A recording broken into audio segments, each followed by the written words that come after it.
that next. I know that's what you're gonna say. The stream deck thing. No. We gotta see how. We gotta see. They could. Parker said that they was able to comment and stuff, and I couldn't see them. It just kept popping up. It just kept popping up. Community guidelines, and I think every time somebody said something, it was blocking it saying community guidelines. I couldn't see it. So yeah.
You got the? Did you get the thing? Hmm? Did you get it? Oh, sorry, I was getting this. The link. Yeah, I sent it in WhatsApp. There you go. See, this is what I don't like about what you call it. It doesn't send out notifications. Yeah, it won't. Yeah. All right. It says there's two people here. It does? Oh, yeah, they just got here. Hey, y'all. Can you see? Can you read what they're saying? I can. Okay, good. There you go. Awesome. Hey, y'all. What's up? Can you hear me? But I need, give me that thing right there so I can prop them up. Oh, Hey. there you go. I just sent test. That was it. Okay. All right. Facebook. I'm propping y'all up real quick so we can chat. What's up? What's up? Babe, can you close that window for me? Yeah, I got you. Hold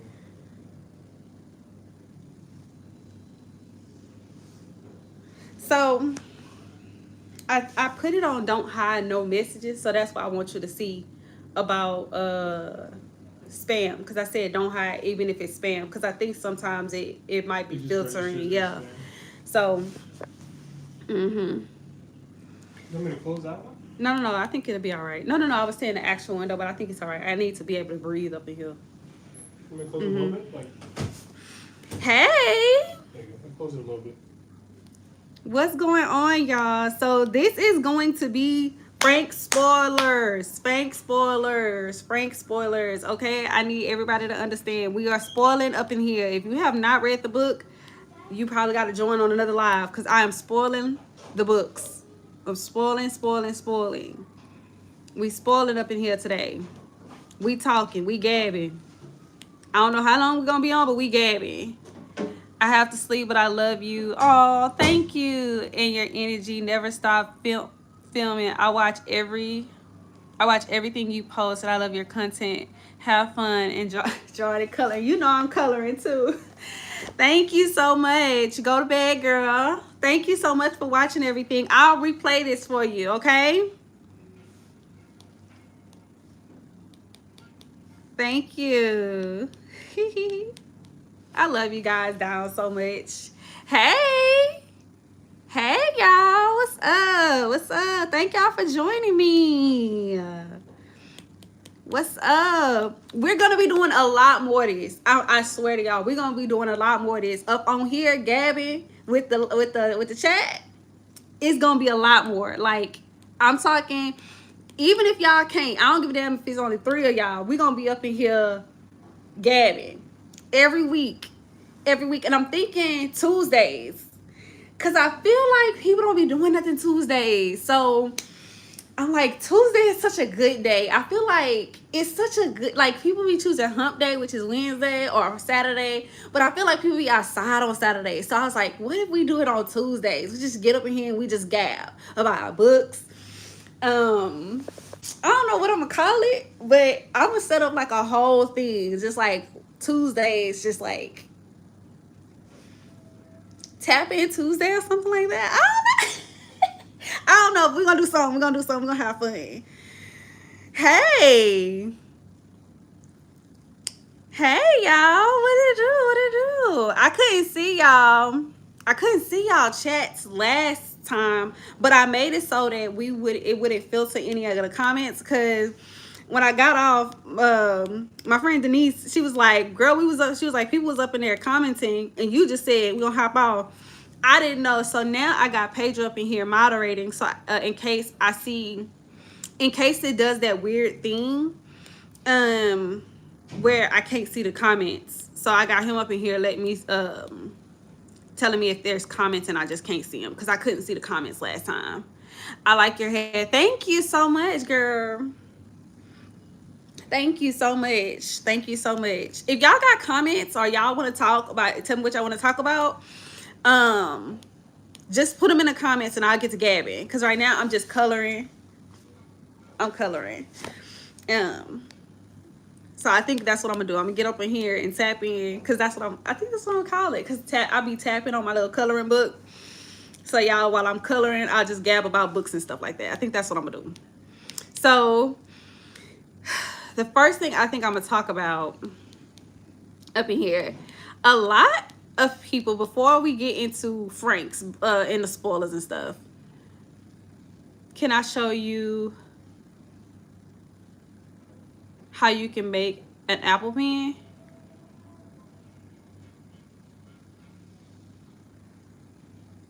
I guess so. Wait, how you gonna show that?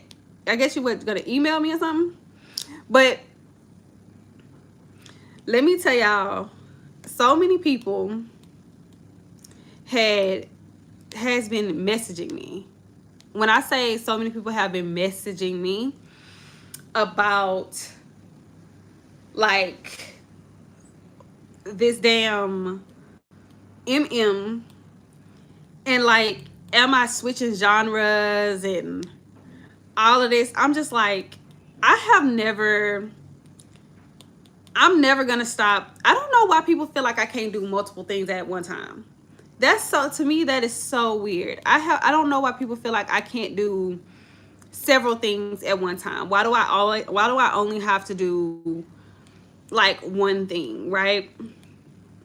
And I think also people be feeling like you gotta separate things in order to make things thrive. But that's just, I don't know.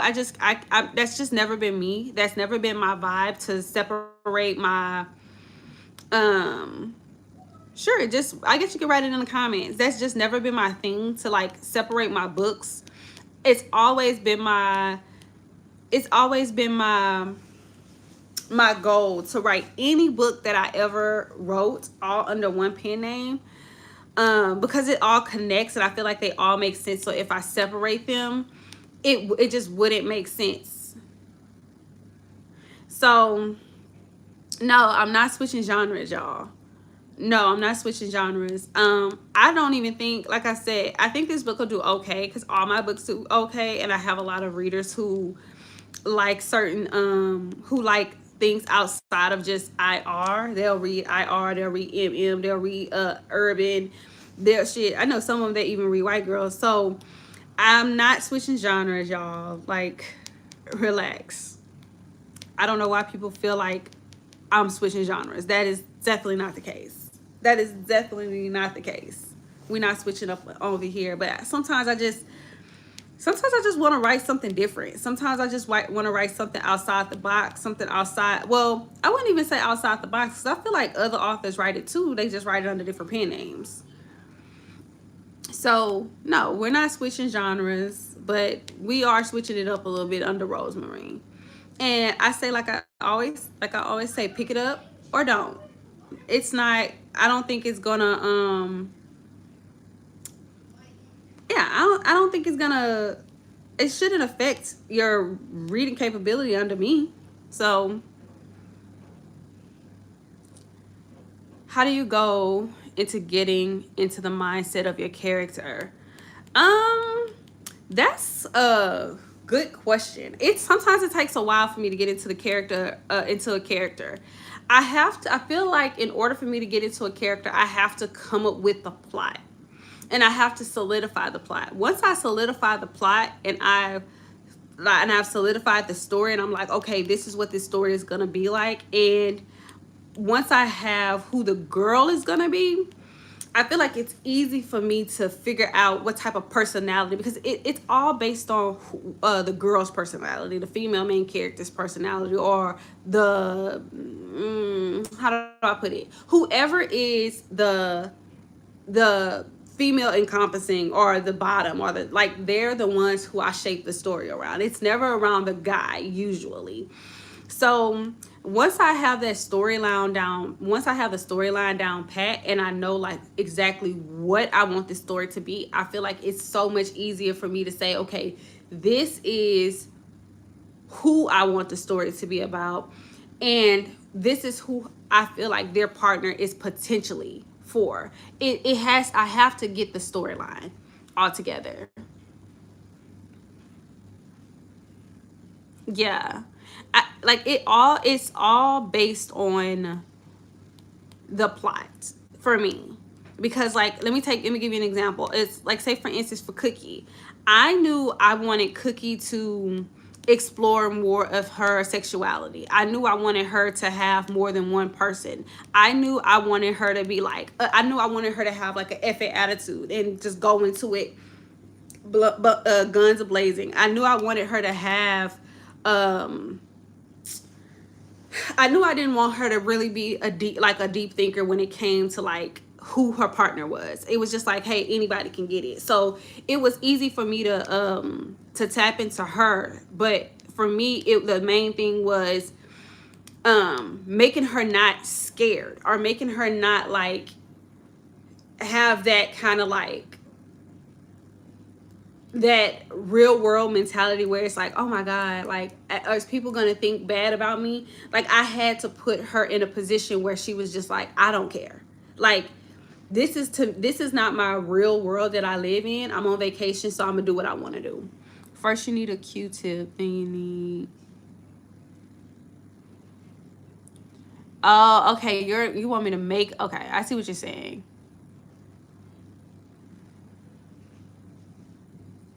So yeah. Hey.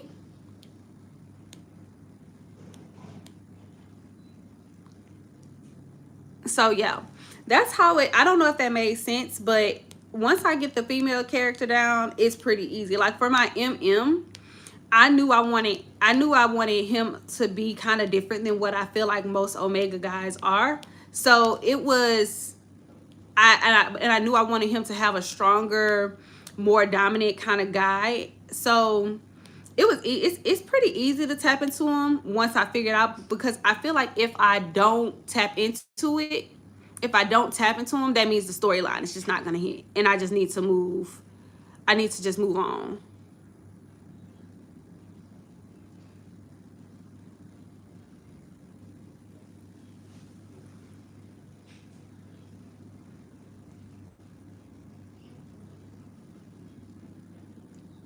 So yeah. I don't know if I'm lagging.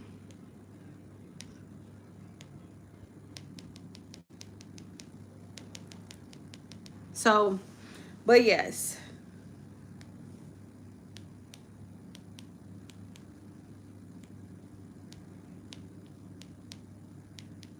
But anyways,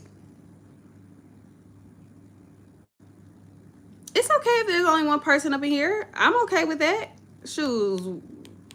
Or if there's none, I'm still gonna gab.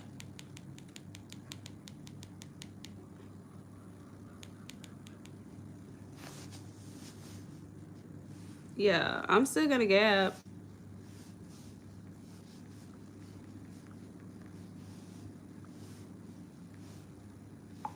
Hey. So yeah, so that's how I tap into that. And y'all, I don't know what the heck is going on with my writing style. Yeah, ask questions.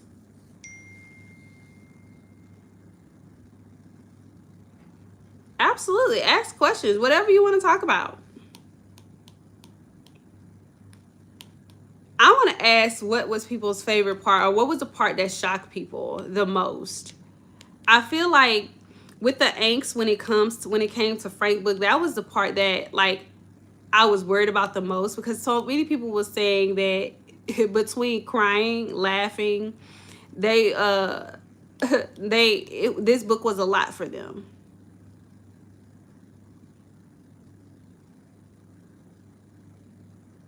I seen the Apple Pen thing, love. But yes.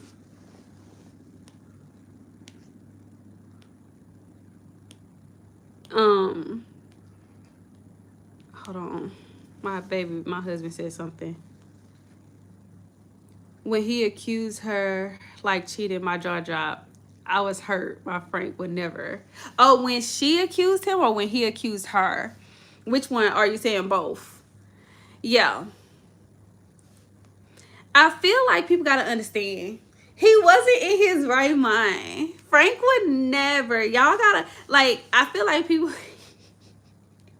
Yeah, Frank would never. Frank knows that, but I also think the Baines root latches on to the worst traits of a person. And Frank right now he's so vulnerable because his biggest fear is losing Jessica. So that's what he's latching on to. His biggest fear. He's not even he doesn't really even have the mental capacity to even think properly. And I think people expect him to think rationally when he's poisoned, and he is not able to. He is not able to, period. No, I understand when she accused him, because the fuck are you? Yeah, yeah. He was moving very sneakily. He was moving very sneakily, and I think Frank is just he comes off as a very secure person, but when you got a baddie like Jessica, and you know like what you got, I think he's more scared of losing her than she is of losing him. So yeah, because Jessica, she's a more low key kind of like person. Like Frank is a chaser, and Jessica allows him to chase. She doesn't. She's not like, she might seem like it, but she's not overly clingy. She lets Frank do his thing. Frank is the really clingy person. So yeah, I think the part that I was scared of the most when it came to this book was when she asked if she did anything. When she said, "Did I do anything, baby? Like, was it me? Like, leave her and I'll be with you." And it was like, that's the part that kind of hurt me the most.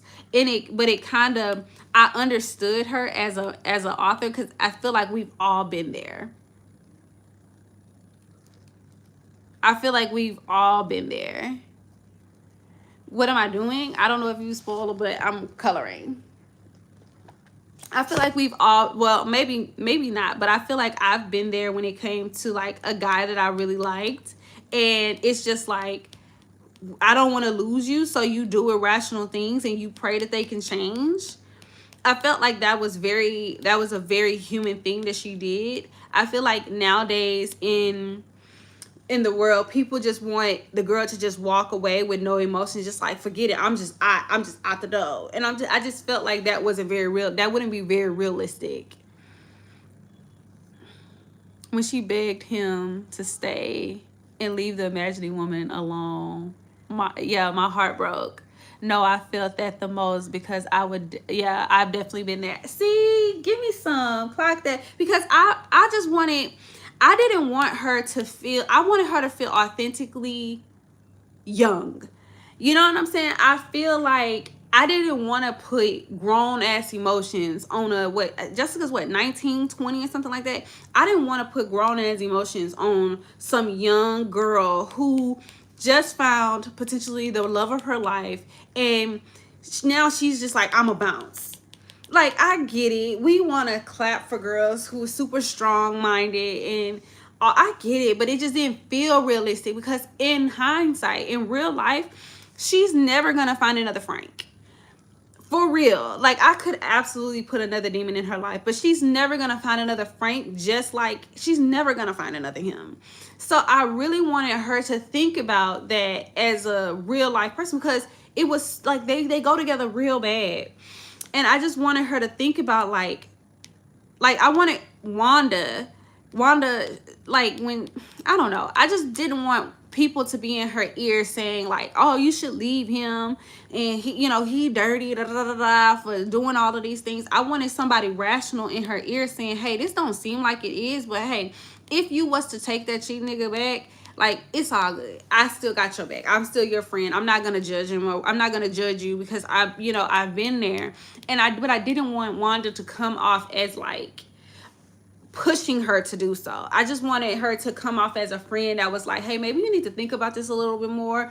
You know, it's okay if you're not ready to leave. I just wanted her to be a supportive friend and not like judgy, because I feel like we have those friends that be like, da da da da da da da, you need to leave. And I just didn't want her to be like, I just didn't want her friend to come off as a person who was like urging her to leave. But also, I didn't want Wanda to come off as like a bad friend as well. I don't know if that made sense. Hey. And Wanda, a real one. Okay, for asking her, could she see him with someone else, not immediately telling her to leave. Exactly. Hey, y'all. I felt different when Wanda said leave, but she said she's been in a situation. Yeah, because Wanda was the cheater. Wanda was the one who cheated on Ender. I feel like we've never had a girl who, usually when you see books, it's usually the guy being the cheater, or the guy being the one that's like, oh, I'm a cheater, I got a bunch of girls. But Wanda, when it comes to Ender, Wanda is that girl. Wanda is the one who's got the big personality, who's got the guys on her. Ender is just a nerd. Like, he's really super sweet, and he is, super handsome in his own way, but he's not extremely popular. He's popular in his group. Like, he does have girls that like him, and he does vibe with other girls. So it's not that Wanda ain't never been jealous, but Wanda hooked up with Ender when she was in a whole relationship, and she was still dating. And then once she broke up with the guy, she started dating Ender, and she still was seeing the other guy behind Ender's back, because she was nervous about the fact that she's never dated a white boy. She's never dated a white boy, and she was a little nervous about the fact that like is this what I think it is? So yeah, she was a little nervous, and she was the cheater. OMG, you really had me going through it. How he was talking, how he was talking to Jessica during the Baines route. I definitely appreciate how Wanda was supportive without telling Jessica what to do. Yeah, I'm really glad that people felt that, because I feel like that was the part that I worried about the most. I asked Pedro when he read over the chapters, I was like, babe, does Wanda come off as like a pick me? I also worried if Jessica came off as a pick me too, because I was like, no, I don't feel like they're coming off as a pick me, because like this is inherently young woman shit. Like, I was there. Like, when I think about the me back in the day, I feel like pick me is thrown around a little too much, if you ask me. Like, that's another story for the time, because I feel like pick me behavior is not, it's like most girls do be like pick me at a young age. They do be like, hey, I want to be with you, I'll make things work and stuff like that. I feel like when you get a little older, I feel like you come into your own and you're just like, I don't give a damn if I'm being picked. I'm not gonna let you run over me. But when you're a little young, I feel like you do have that kind of like pick me behavior. I know too many girls who will take shit, not girls.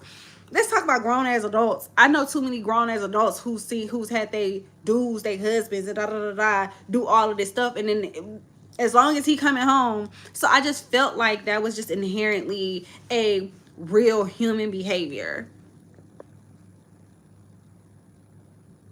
You're really pretty. Thank you so much.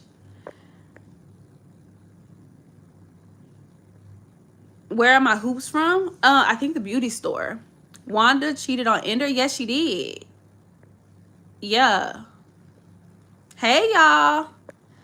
Frank was so different with this book, and the ups and downs really kept me hooked, especially the glimpse of the other relationships. Yeah. Yeah, he was really different. But the thing is, he was different but the same. And I expect you guys to expect Frank to be different for the entirety of their thing, without spoiling it, because Frank is going through transformations. But also, I expect their brothers to be different as well, because they're going through transformations. They are not. I said this from jump. These are not human men. They're not good people. And I need you guys to understand. I said this last live, if you guys wasn't here. They are inherently evil. They are inherently bad beings. It's called the sinful seven. They do not have the actual nature to be good. So I need people to go into these next few books knowing that they have to battle with themselves to just be good. Okay? Like I said, think about Frank. Okay? One thing is, Frank is the sin of lust. Okay? Frank is the sin of lust. What do lustful things do? They go around the world doing things. So for Frank to be with Jessica, it goes against his nature. Period. For him to just be with one woman and be in love, that is nowhere near what you would think the sin, like a lustful person would do. So just being with her goes against his very nature. So it's gonna be very different, but the same. Different but the same. So I don't think anybody would really guess what will happen. And I think that's what I love about it. This book is not guess worthy. I feel like it's like you're gonna be on your toes these next like 2 or 3 books, two books. Hey y'all. Oh, girl, yes, you're funny talking about Wanda.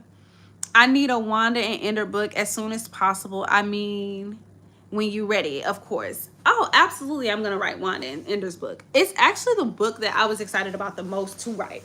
More than Frank and Jessica's. No, not Frank and Jessica's. More than any of the brothers. I was really excited to write Wanda and Ender's story. That's why I don't know if you guys noticed. And from book 1, I always mentioned Ender and Wanda. But surprisingly, until this book, Wanda and Ender never got like any shine. I purposely put more about their story in this book because I was like, wait a minute, why ain't nobody talking about Wanda and Ender? Like they are so different from every couple that I've ever been with. I've ever written, because like I said last live, Ender He is not like a mafia guy. He is not like super strong. He ain't like hiding any skills. He ain't Liam Neeson. You know, he don't got no particular set of skills, and he ain't hiding. Like, he is really a nerd. He is really like, he ain't specializing in taekwondo. Like she said in the book, when her ex tried to do things to her and Ender stood up for her, he got his ass beat. Ender is not that. He is not that guy. He is just a sweetheart with like, who's super in love with Wanda, and he went through it. Like, normally it's the girl that go through it. No, Ender went through it. Ender went through it being with Wanda. He did, and that's why she's like super like doting on him. He like, Wanda is the one who was the fuck up in the relationship. She was the girlfriend that's like, who you would think like the friends will be like, man, leave her alone. That girl is toxic. Wanda is toxic as hell. She was. I like, the one thing I will say is, I don't think people like, I don't know if people would even like her in her book because of how bad, I wouldn't say she did him bad, but like how indecisive she was when it came to like their relationship. She was very indecisive about like choosing him. Hold on, I'm trying to go back. Where can I read the remainder pages since Amazon didn't give us all the pages? They didn't? What do you mean Amazon didn't give you all the pages? The episode, wait a minute, what you mean Amazon didn't give you all the pages? I don't understand what you mean. I cried so much. I don't want Frank and Jessica to be apart. Baby, I'm sorry to tell you. I spoiled that like last year that they were gonna break up. That's a spoiler, but I spoiled that last year that they were gonna break up. Hey, so embark like you wanted. Where in the timeline does Sai have to keep Frank in hell? That's gonna be book 4. That's going to be book 4. It was going to be book 3, but I needed them to go through this for people to understand and get. There's some stuff that happens before that, but it was going to be this book, but like I said, book 4 for sure. Book 4 for sure. Like, it's going to be a doozy, okay? It's going to be crazy. I need y'all to be prepared for that. I can't imagine Ender being mad about her cheating for too long. He's a simp. Oh, he was not. Ender was not mad. Ender was like, he was like most of those girls. He's a simp, 1000%. He was like, as long as she came home, and it's not like she was like doing anything with the guys or anything like that. I will say, like, she was messing around with her ex, but it wasn't like she was sleeping with them. I will say that. Like, she was just really indecisive, and he was hurt. He would get hurt as they became more serious, but he's a super simp for Wanda. He was gonna keep coming back every single time until a part where he was like, I'm like, Wanda, I'm done. And then even then, his ass was running. He was running. Like, when you talk about a person who love somebody down, in there, 1000%.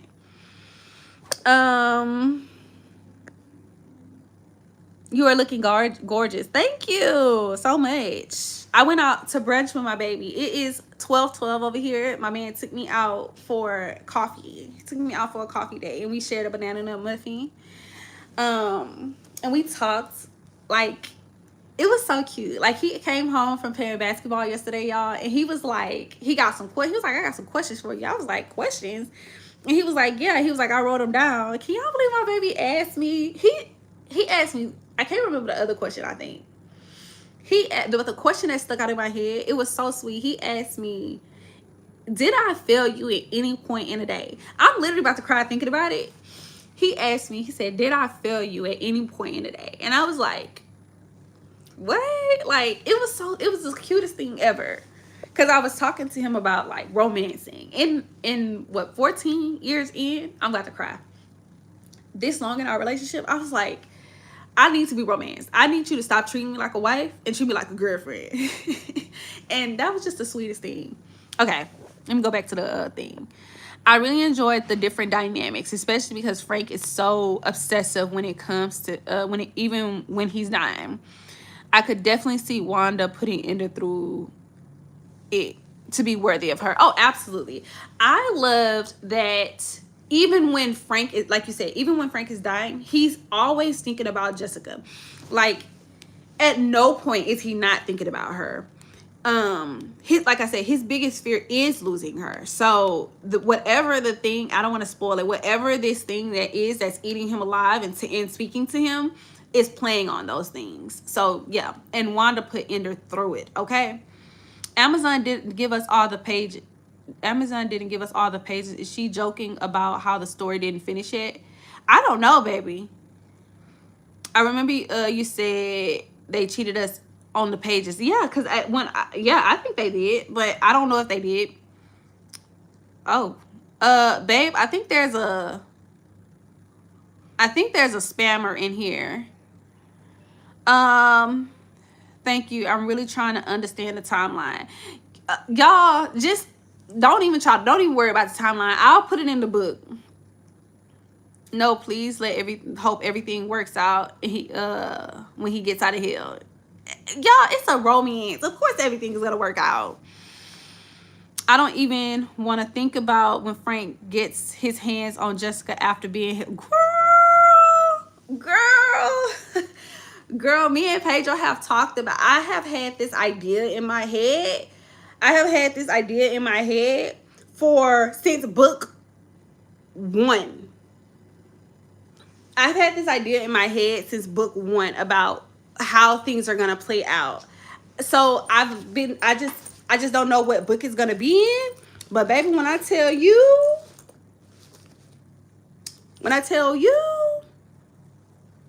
okay.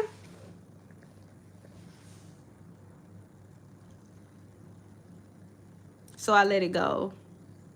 So I let it slide. Okay. But yeah, baby, when I tell you that he gonna him, but I still don't think people are gonna figure it out. What's gonna happen? As much as I like Frank, Wilder's my man. Yeah, Wilder's son. And I think what I like about them is the fact that you can pretty much pick a brother. Just like Jessica said, they all attractive. They all have their traits. If you like a bully, then you're gonna like Wilder. If you like a really conceited but daddy type guy, you're gonna like Pierce. If you like a real lazy type, like smooth with it type, don't want to do nothing but you do everything for me type guy, you're gonna like Saint. If you like a real gluttonous, I want to eat, like, and I want to like, I just want to, I'm very consuming, you're gonna like Gannon. But if you like a guy who is also like very cocky, very like, hey, if I say this, you better do it, and you gonna thank me that you did it because I told you to do it, you're gonna like what's that boy name? Not Gannon.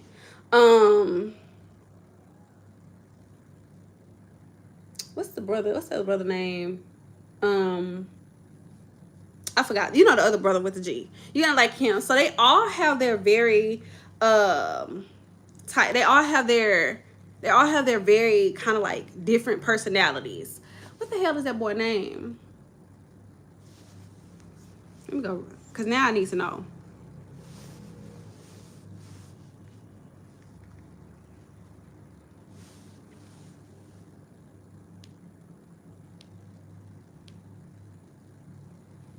What the hell is that boy name? Genesis. Yes. I couldn't think of it for nothing. So you're gonna like Genesis. But like I said, they're all bad guys. They all will have something that's gonna change about them. Their personalities are not gonna remain the same. I can tell you that. But I will say, they all have one thing in common. All the brothers outside of Frank. all six of those brothers have one thing in common, and that's that they love Frank down. Like, Frank is their little brother. He like, they, when I say they treasure him, they love him so much. Like, they love Frank. Like, they love that's their little brother. They will go to the ends of earth to help him. So I would like that, which I will say. Hey, what does Chibi Frank have to go? Wait, does Chibi Frank have to go to hell with him? I'm not spoiling that for y'all. I'm not spoiling that for y'all. The spice in this book was top 10. I was so worried that I was gonna overdo it on the spice, but the fact that you guys like the spice, I love y'all down. I love y'all down, okay? Because the tentacles, I've always wanted to do that, and I'm gonna bring that. I gotta run that back. Those were my favorite scenes, and the fact, like, when Jessica got in trouble, oh, I gotta run that back. I'm gonna run those back, because I like, baby, when I the way I love a pass out and go. Yes, I love your work. Thank you so much. I have to go to bed. Thank you so much for coming and joining. Oh, I finished. I'm on the next, like, I done did 2 already. I can't stand the mom. Which one? Both of them?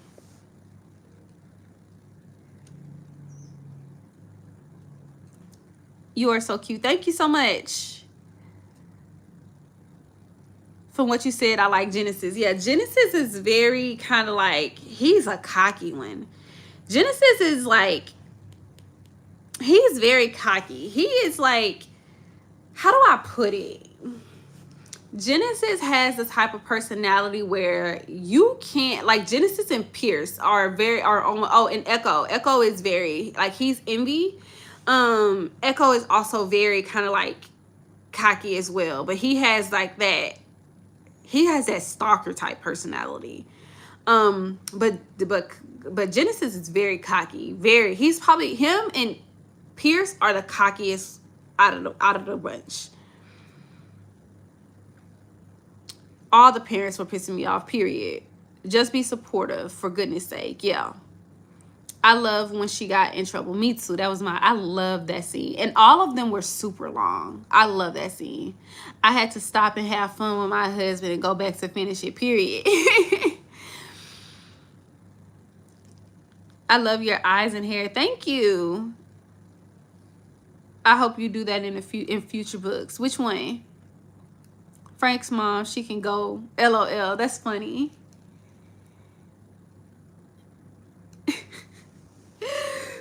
Yeah. Like, when I tell you I had fun after a while of writing this book. After I figured out what I wanted to do, because I had to stop and kind of consultate with Pedro. I don't know if I said that right. I had to stop and like run over a few things with Pedro and make sure I wasn't overdoing it and underselling it and overselling it. I had to make sure the readers were going to understand everything that I was talking about. I am truly in awe of how your mind works and how you can weave all of these stories together seamlessly. I have been obsessed with you since Connor, and I see how far you've come. Truly inspiring. Oh, thank you. Especially to see Black girls like me finding their obsessive happily ever after is beyond words. Thank you so much. I really appreciate that, because I feel like, you know, when it comes to Black women, we have always been like the quirky friend in like books and anime, like not even anime. We have always been like the quirky friend in movies. I think about like even when it came to like shows like One-on-One, when it came to Brianna, or even when it came to like Brandy, you know what I'm talking about. Like, all of those shows, even though the main female character was always a Black girl, I felt like they had to be a certain type of Black girl. Like, there was never a Niecy from RA. I forgot the other girl from 101, like the ghetto girl, the ghetto black friend. Like I felt like we always had to be on the sidelines, like eat a pop lollipop. I feel like in today's society, the only girls that get shine is the black girls that have like a super kind of like they have to have something going on for them. Like we as not we, but because some of y'all probably didn't even grow up in the hood or whatever. Like I feel like the girls who spoke AAVE or had like, you know, had flaws was never really able to be put on the forefront. And that's what I feel like I got tired of seeing in IR, in AA. I feel like that's one of the reasons why a lot of people didn't like urban as well, because they was like, the girls are too ghetto. Da, da, da, da, da, da. But in my mind, I was like, ghetto girls need love too. Like the only thing, I mean, I get it with the baby mamas and stuff like that, but I feel like ghetto girls need love too, y'all. So that's why I wrote IR with the obsessive characters, with the obsessive male leads. So I really appreciate you guys. I really appreciate you guys supporting.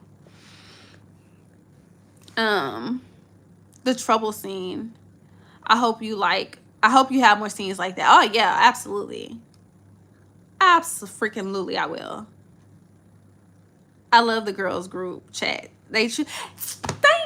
I feel like a lot of people were not talking about the girls group chats, the girls messages. I feel like she has, I love that she has two sets of groups that mean two different things for her. You know, she consults with Faith and BB. These are her real best friends, right? Like, not saying that Wanda and Sky aren't her best friends, but you see they talk about two different things. Like, she goes to people about certain things. Not saying that Faith and BB wouldn't be there for her, but they're more like not serious, but these are who she feels like she can talk to about serious things.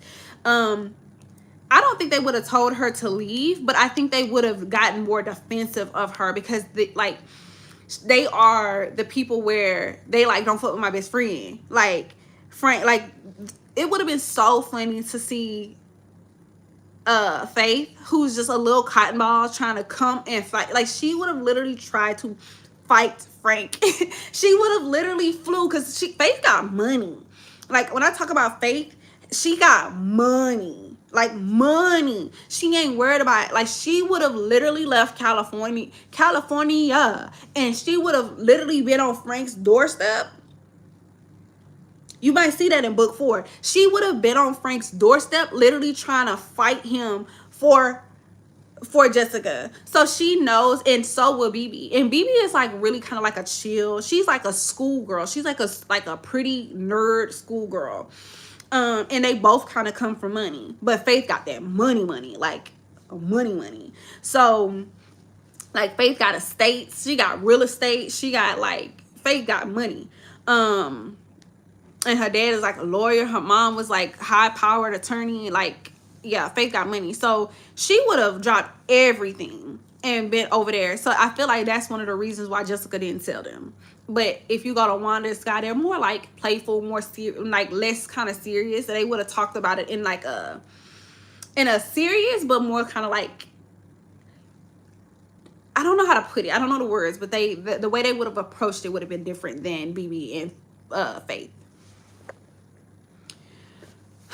Oh babe, they're spamming. But yeah, so I really enjoy writing this book so much. Jesus, hold on. Okay, babe's coming in and deleting all these spams. But yeah, y'all, I'm really glad I'm so glad you guys enjoyed this book. So glad. How many, I want to ask, because I know a lot of y'all ain't picking it up. How many of y'all are gonna pick up this Omega verse that I'm reading? Like 1 or 2, none? I know a lot of people don't read Omega verse, so I'm trying to see who I can talk about this week. Sky Butt is crazy. Oh baby, she is out of there. Sky is so funny. She's a masochist all the way down. And she fits Wilder so perfectly, because she's gonna, like, what I like about her is that she's gonna stump even him. She's gonna have even him shook. Like, she is just so crazy. And that's what I love about her. That's what I love about all the girls. Like, they have their, like, none of them are exactly the same. None of them.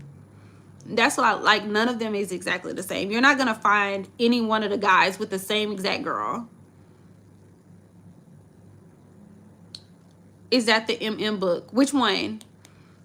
The MM book is, they're called A Van and Paz. I'm writing that as soon as I get off here. I am so excited for this book, y'all. Like, I don't care how well it does. I just hope the white girls don't get to it and be like, I don't like this book. And so I hope as many of my black girl readers get to it before any other people get to it. I hope as many of y'all pick up this book as you can, because I don't know how well it's going to do on TikTok, but I hope it does pretty well, and I hope other people don't get to it and clown it. I'm really nervous about this book. But I'm gonna be real, I don't understand Omegaverse books. What don't you understand about it? I love it, especially the Cerberus arc in Three Lovers was crazy, unexpected, but so good. Period. The new Omegaverse, yes, it's a MM, yes. I'm so ready for the Omegaverse impreg. I am wondering if I want to do an impreg. I just had a conversation with Pedro about it. I was like, babe, do you think I should do an impreg? I wasn't sure, because I'm like, y'all know, I am just not really heavily big on the arcs where, like, the girl got to get pregnant. And I was like, I haven't done one of those in ages. Oh my God. Name a book where the girl got pregnant outside of Kalani. Name one. Name a Rosemary book where the girl got pregnant. And okay, Sedora. I think Sedora got pregnant. But outside of that, name a book. I feel like a lot of people really love the pregnancy trope, but oh my God, I can't stand it. Especially when the girls are young, and I write, like, typically younger girls. I'm just like, baby, I ain't about to settle this girl up with no pregnancy, with no baby. I got 20 motherfuckers, and I just be wanting, you know what I'm saying? I just don't be wanting that for us. Like, down, but I just don't be wanting that. I just don't be wanting that for us. But I'm just like, I don't know. I feel like like, to write an Omegaverse, a MM Omegaverse, it's like, why write an MM Omegaverse and the guy can get pregnant and we don't have impreg? It just doesn't make sense. So I'm gonna read all of them. I hope you like it. Yeah, and Bark. Yeah, Bark Like You Wanted it. She did get pregnant. But it's like, they was established in Bark Like You Wanted, so that's different. They was established and they had solidified their ending. But outside of, like, those 3 books, I don't really, maybe even one more, I don't know. I don't have many books where a girl got pregnant, and, like, I don't have a lot of those. I don't be wanting it. I just don't understand the tiers, like omega, alphas, and betas and stuff, but I'm still eating it up. Okay, let me explain it to you. So think about it like this, right? It can be confusing, but it's not really that confusing. Let me explain it. So there's man and woman, right? There's man, there's women. Take out the transgenders, take out the, the rainbow mafia, take out all of that for now. Just think about it as man and women. We're talking about XY chromosomes and XX chromosomes. This is all we're talking about. Man and woman. So a man and a woman, and they can be 3 things. Just a plain man, just a regular man and a woman is just a beta. That's beta. Think of them as just stereotypical man and woman. Now alphas are, they're like elites, right? They're like, they have think superhero, right? That's the best way I can put it. Think superhero. They have the better genes. They can heal faster. They're super smart. They have, like, all of these qualities that make them even better than your average man. Typically. Think elitism. Like, think, like, damn, this guy got money, or he got the looks. Like, think Dax, think Connor, think them, right? This is not your everyday average Joe Schmo. right? And then omegas, think like think almost every female character, but I don't want to say like they're the average girl, but they're super horny, or they can, like, I don't know how to put it, but they are just more fertile. Like, these are the people that are a hot commodity. They're very beautiful. They're very usually it's just about beauty. It's like they're not that you wouldn't think of an omega as a person that's super smart, but they're not smart. It's usually just a social system that puts omegas down typically, but they can also have it where they're up. I don't know if I'm explaining this properly, because everybody's world is completely different. Everybody's world is completely different. In my world, omegas are discriminated against, which is very typical, I think. I don't know. My world is omegas are typically discriminated against, but they can also be a hot commodity, because if you create an alpha, if an omega and an alpha get together, they can create an alpha typically, and the world just wants more alphas. So I don't know if that made any sense. I don't know why. That's just how it is. Baby, that's just how it is. You are gorgeous. Thank you so much. I say no to the MM. That's fine. Oh, to the MM Preg. Okay. The vampire one. Hold on, wait. What did I miss? You don't want to do MM Preg? Why?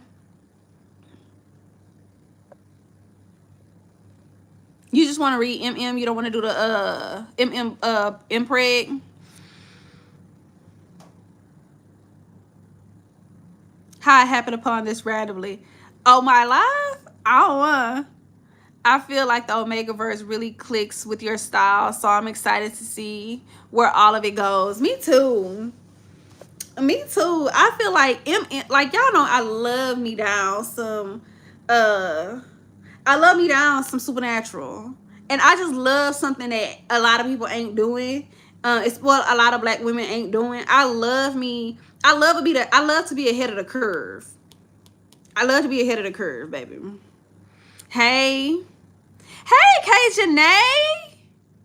Hey, girl, how you been? It's been so long since I seen you and talked to you.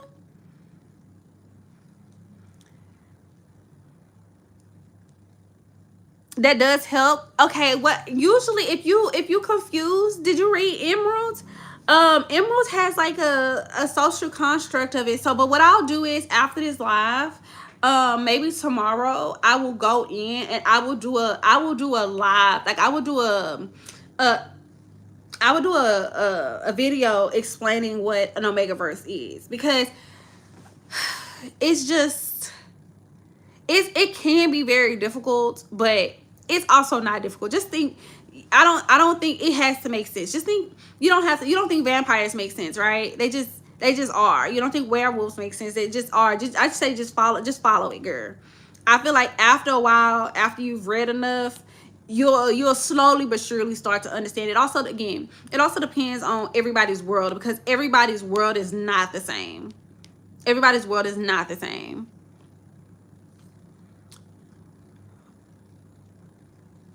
Girl, it's this job. I gotta get rid of it, but I've been trying to catch up on anime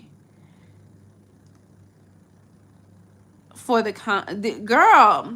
I feel like your ass always working. Last time you said you was working. Is it the same job? I feel like I gotta get in your DMs, because I ain't caught up with you. It's been like a year. I was thinking about you the other day. I really was. I hope you've been well.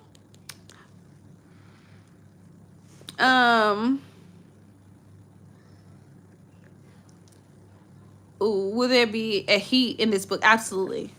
Absolutely. It's not an Omega verse if you don't do a heat. Yeah, the MM, they don't need kids. LOL.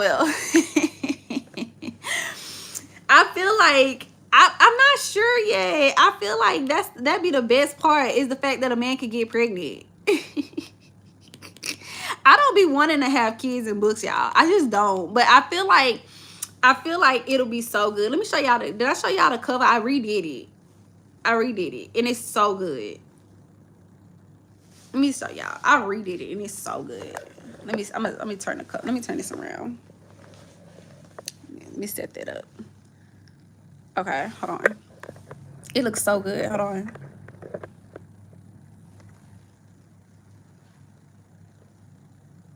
I love them so much. Y'all see his scars? And that's Paz. That's Paz, and that's Van. I love this cover so much. And he's Russian, of course, because I don't know why I've been on my Russian kick. That's the Alpha. That's the Omega. And y'all see his eyes? This eye is blind. He's a hockey player too. So, and it says, oh, hold on. It says Dush. I don't know why I keep having it. It says Dush Moya. Hold on, wait. How do I? Okay. It says Dush. My bad. Dush Moya. I don't know if I'm saying that right. If you beg me to stop, I swear I'll make you a liar. Ooh, this boy's down bad. He's so down bad for Paz. And Paz is so funny, y'all. Pedro was cackling as he was reading the chapters the other day. So I'm so excited. Poor fella. Yes, he is so funny. Paz is so funny, y'all. Don't let the pretty face fool y'all. He is so funny and witty. Like, he is not the typical Omega for sure. I'm physically well, but my job trying to turn me into a arson. Ooh, girl. But I haven't been able to get through a full book of manga for so long. I feel bad. I'm not reading as much. You gotta do what works for your lifestyle, girl. I'll be saying people be so ready to grow up until they grow up and they get these bills. Man, I bet you be missing them days, girl. I'm praying for you. If you ever need somebody to talk to, be up in my DMs. I'm always there. I'm praying for you because I had those days, man. Ooh, y'all up in here spamming like a mug. That's okay. Give me some views.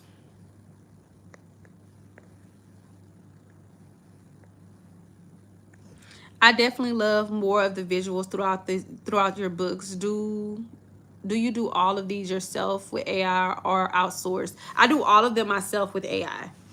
I know a lot of people don't like AI, but baby, let me tell y'all something. I am not paying $150 for one image. I ain't doing it. I ain't doing it.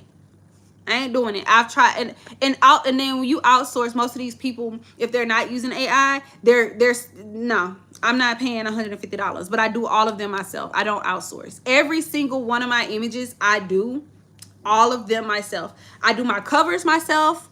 My husband edits my books. When I tell y'all, this cover,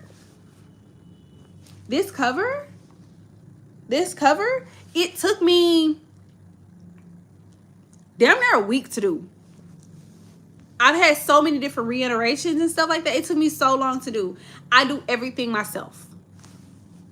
And it's not just oh, generate an image. No, I had to go learn how to Photoshop. I had to learn how to color coordinate. I had to learn how to do like the textiles and all. I had to learn all of that. It is literally a skill. I'm never going to outsource my skill because I don't want to deal with others, but I do it all myself. I'm talking about from the pictures to the core, like all of it. So the only thing I will say, I will probably try to outsource is more NSFW images, but I'm glad you guys are appreciating it. I know a lot of people hate AI, but it ain't going nowhere. I can't do nothing. It ain't going nowhere. It ain't going nowhere. Shit, people keep saying the downfall of AI. I don't see it going anywhere. So, hate it or love it. But thank you so much. He's blind. He's not blind. He's blind in one eye. This will be a bit of a bully romance, but I feel yes. Oh, yes, it is a bully romance. A bit. ChatGPT is one of my best homeboys, baby. You know what? I'm mad at ChatGPT. the way I feel like I've been bullying ChatGPT, I loved, man, me and ChatGPT went together real bad. Like at one point I thought I was crazy because I was like, I was legitimately calling ChatGPT my homegirl. We was locked in, and then they went through the 5.2 change. Oh baby, I can't stand. I be wanting to. You said, oh man, me and ChatGPT don't go together. Don't go together no more. I've been fucking with Gemini though. Me and Gemini been like this. Like I can't, I don't really like chat no more.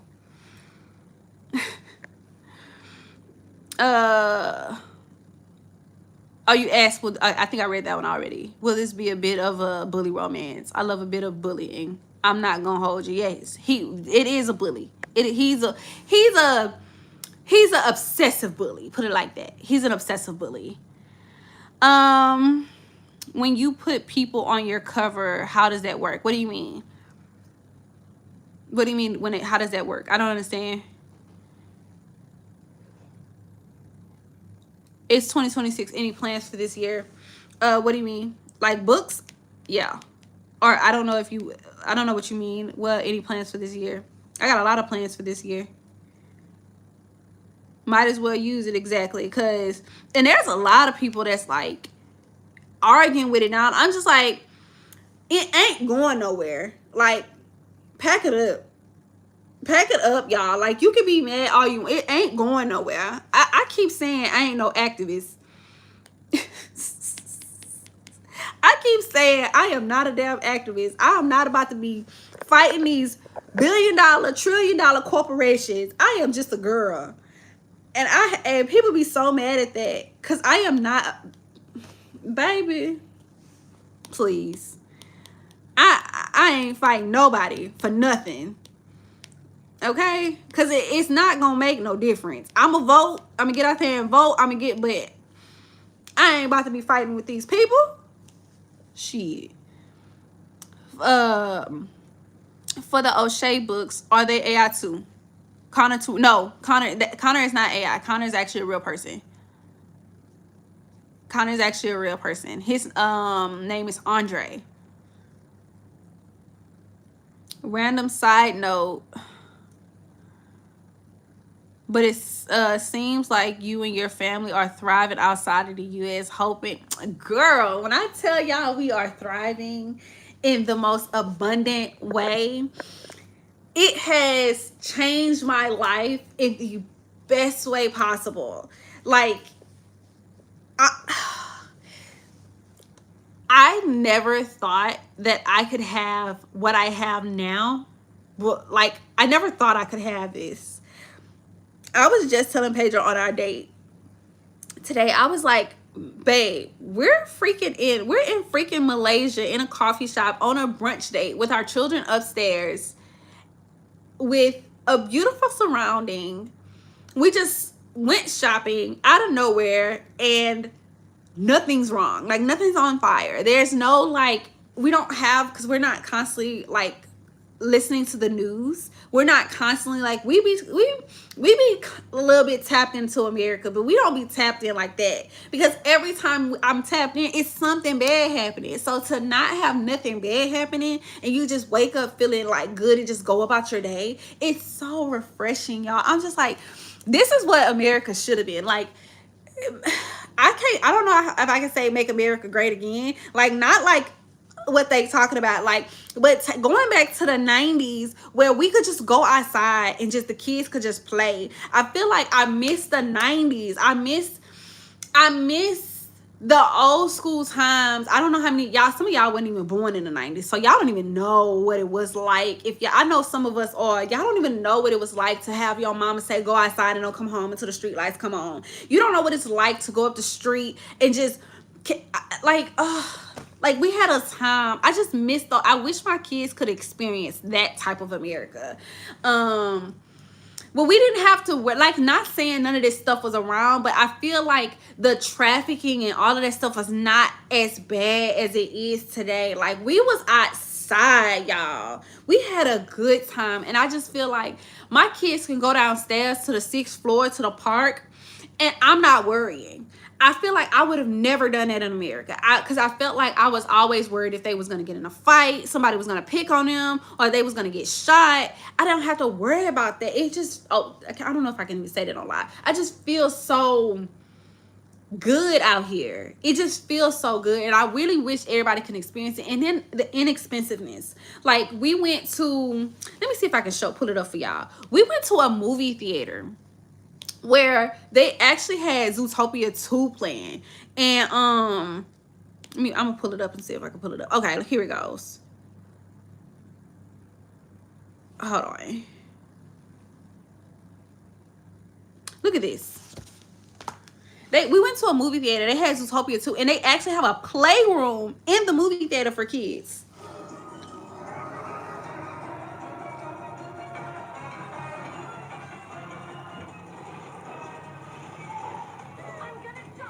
So they was playing, like, while we was in the movies chilling with our family, the kids was just running around playing. And that was, when I tell you, it was such a beautiful experience. Because, you know, if you got younger kids, they don't want to sit down and just watch a movie. They want to, like, they're fidgety, they want to jump around and play. It was the most easygoing experience of my life to the movies. Guess how much they cost me with food?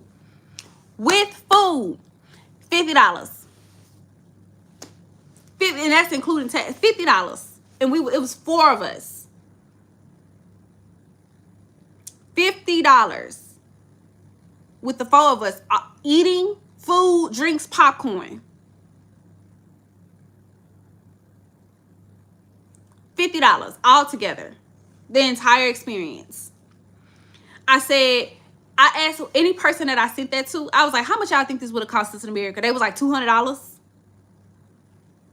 if not more, because just going to the movies alone, just for regular ass cinema, I'm not talking like regular, it costs $15 per person.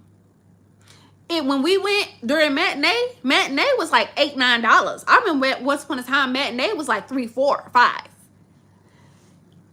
For a family of 4, whenever we went to the movies, it would cost us, especially if you went during a premiere and they didn't have regular tickets, it was maybe it was like $15 a ticket. So y'all know how much that costs for a family of 4. On a regular day, tickets are $10. That was $40. Then you gotta go into the movies and get popcorn. That was $60, $70.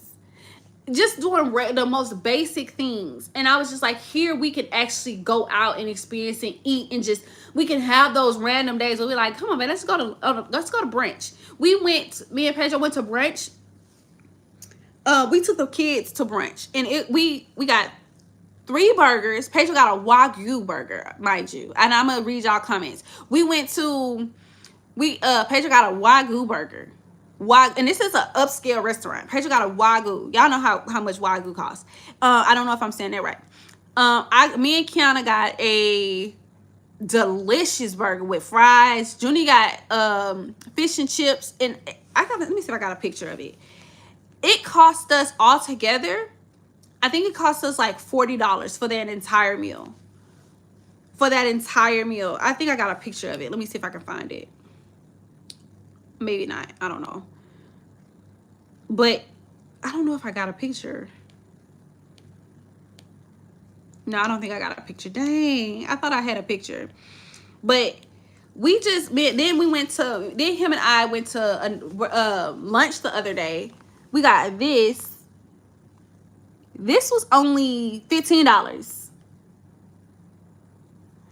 So, yeah, we're thriving.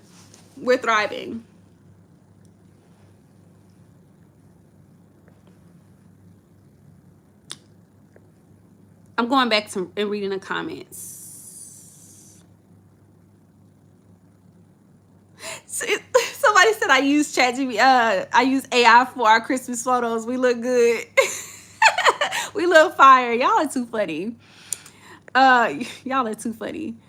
God, I miss the 90s real talk. Man, the 90s was a time. Wow, that's so cool. And the movie theater had a play area inside. Oh, yeah. Thank you for telling them, baby, because, yeah, it was fun. Is there a culture shock? No. No. I feel like the only culture shock we ever had was Thailand. Thailand was a very big culture shock. Um, the reason why there's a culture shock in Thailand because they have a king and queen, and yeah, they have a king and queen out there. So it's not a Thailand is not a country. It's a kingdom, and baby, you can't do nothing. You can do things. It's fun out there, but they have a system where like they're very strict in Thailand now. So you can't leave bad reviews and stuff like that because they can get in trouble for that. So Thailand was a culture shock. Vietnam, I had such a great time.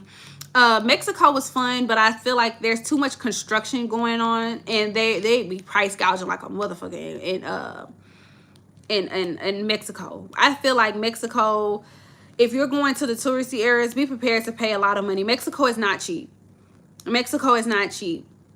Mexico is not cheap, but I love Mexico down. It's actually one of my favorite places to be. I love Mexico so much.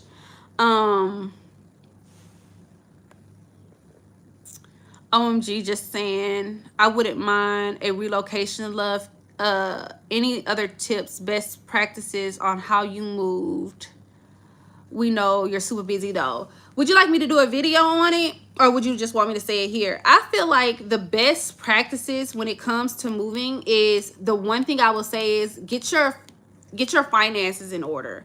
And by that I mean, like, if you work for somebody, you need to make sure that, one, they like, you can work outside of the country,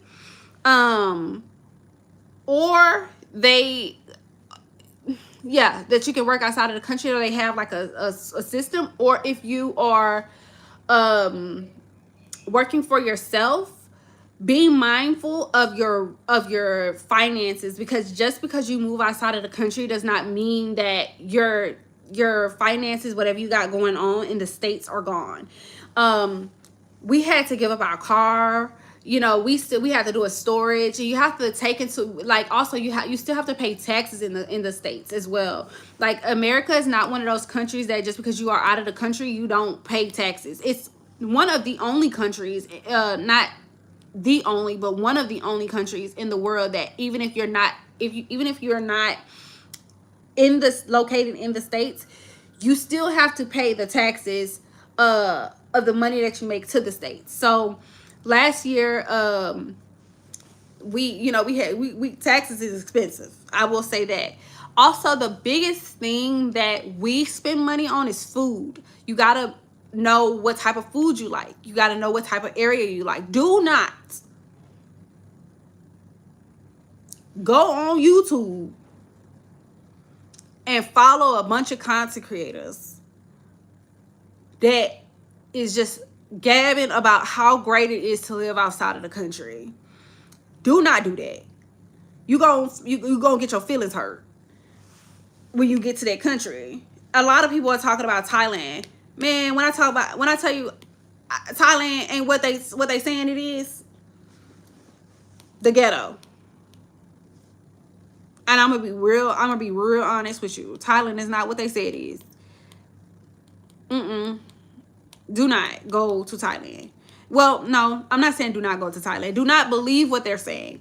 These people just want to check. They just want you to feed. They just want you, like, it can be, but you're not gonna go out there and pay no money. Like, you still, like, even how I'm saying, oh, we was able to go to the movie theater and spend $50, but baby, we also spent a lot of money because we are American food eaters. You get what I'm saying? Like, we eat American food. I don't eat a lot of, like, ethnic food out here. So if you're spending money on on American food, be prepared to pay those American prices. They are a little cheaper. They are a little less expensive, but you're gonna pay a pretty penny. And also they don't have a lot of the resources and things that, you might have in America. They don't got no Amazon. So I say, just know what you want, know what you like, and also do not pack up and move to a country without visiting it. Don't do that. Please, for the love of God, don't do that. Don't buy no condo without looking at it. Don't do it. I know people say do it. Don't do it. Don't do it. Like, I feel like you can't. don't move to a country without properly going there and staying there for it, to me, a minimum of 2 weeks. Not a week, because the reason why I say not a week is because you're gonna get into that touristy, no Amazon, baby. There ain't no Amazon. No, they don't got it. Not even Mexico. No, they don't got it. The reason why I say not a week is because you're gonna get into that touristy trap. You're not living like a tourist when you're moving to another country. You are living in another country. So you're not gonna be doing all the, okay, we're gonna go to the beach and we're gonna go to the bar and we're gonna go do that. You're not doing it. You're pretty much staying home most of the time, especially, and then also it can be really lonely. Let me say that as well. So I know I'm speaking really fast because I don't have any questions. So I'm just rattling off a lot of things from my head, but go and visit for at least 2 weeks. Sit your ass down. I'm not telling you to sit your ass down, but I'm just saying in general, like, sit your ass down and be like, do I like this? Do I feel comfortable? Do I like the people? Do they speak English? Because they ain't speaking no English in Thailand. They're gonna look at you like this. They don't speak no English. They're very kind people. They're very courteous people. But in my opinion, it's also like, they're always trying to sell you something. In Vietnam, they do speak a lot more English there, but it's very up and coming. I feel like for me, Malaysia they speak a lot of English. They have a lot of the resources that we would have in America, so I don't feel like I'm lacking. They're very family oriented. They have a lot of, because it's a Muslim country. I didn't even know that, but they're Muslim people, and they're very, very, very, very, very kind people. Very kind. They're not trying to, like, you're not walking in the mall or walking down the streets and they're trying to peddle you something. They're very courteous people. Like I said, also they speak a lot of English. Their kids are kids. Their kids will go up to somebody and play with them. But if you're moving by yourself as a woman, I will say, be mindful if you're gonna be if you're lonely. If you're a person that needs a lot of friends or things like that, it can get really lonely out of the country. Like, oh my God, it can get really lonely. And then you get to thinking that these people will be like, if you go into these expat groups, they be like, oh, come down and have a good time and we'll take you in. They be lying.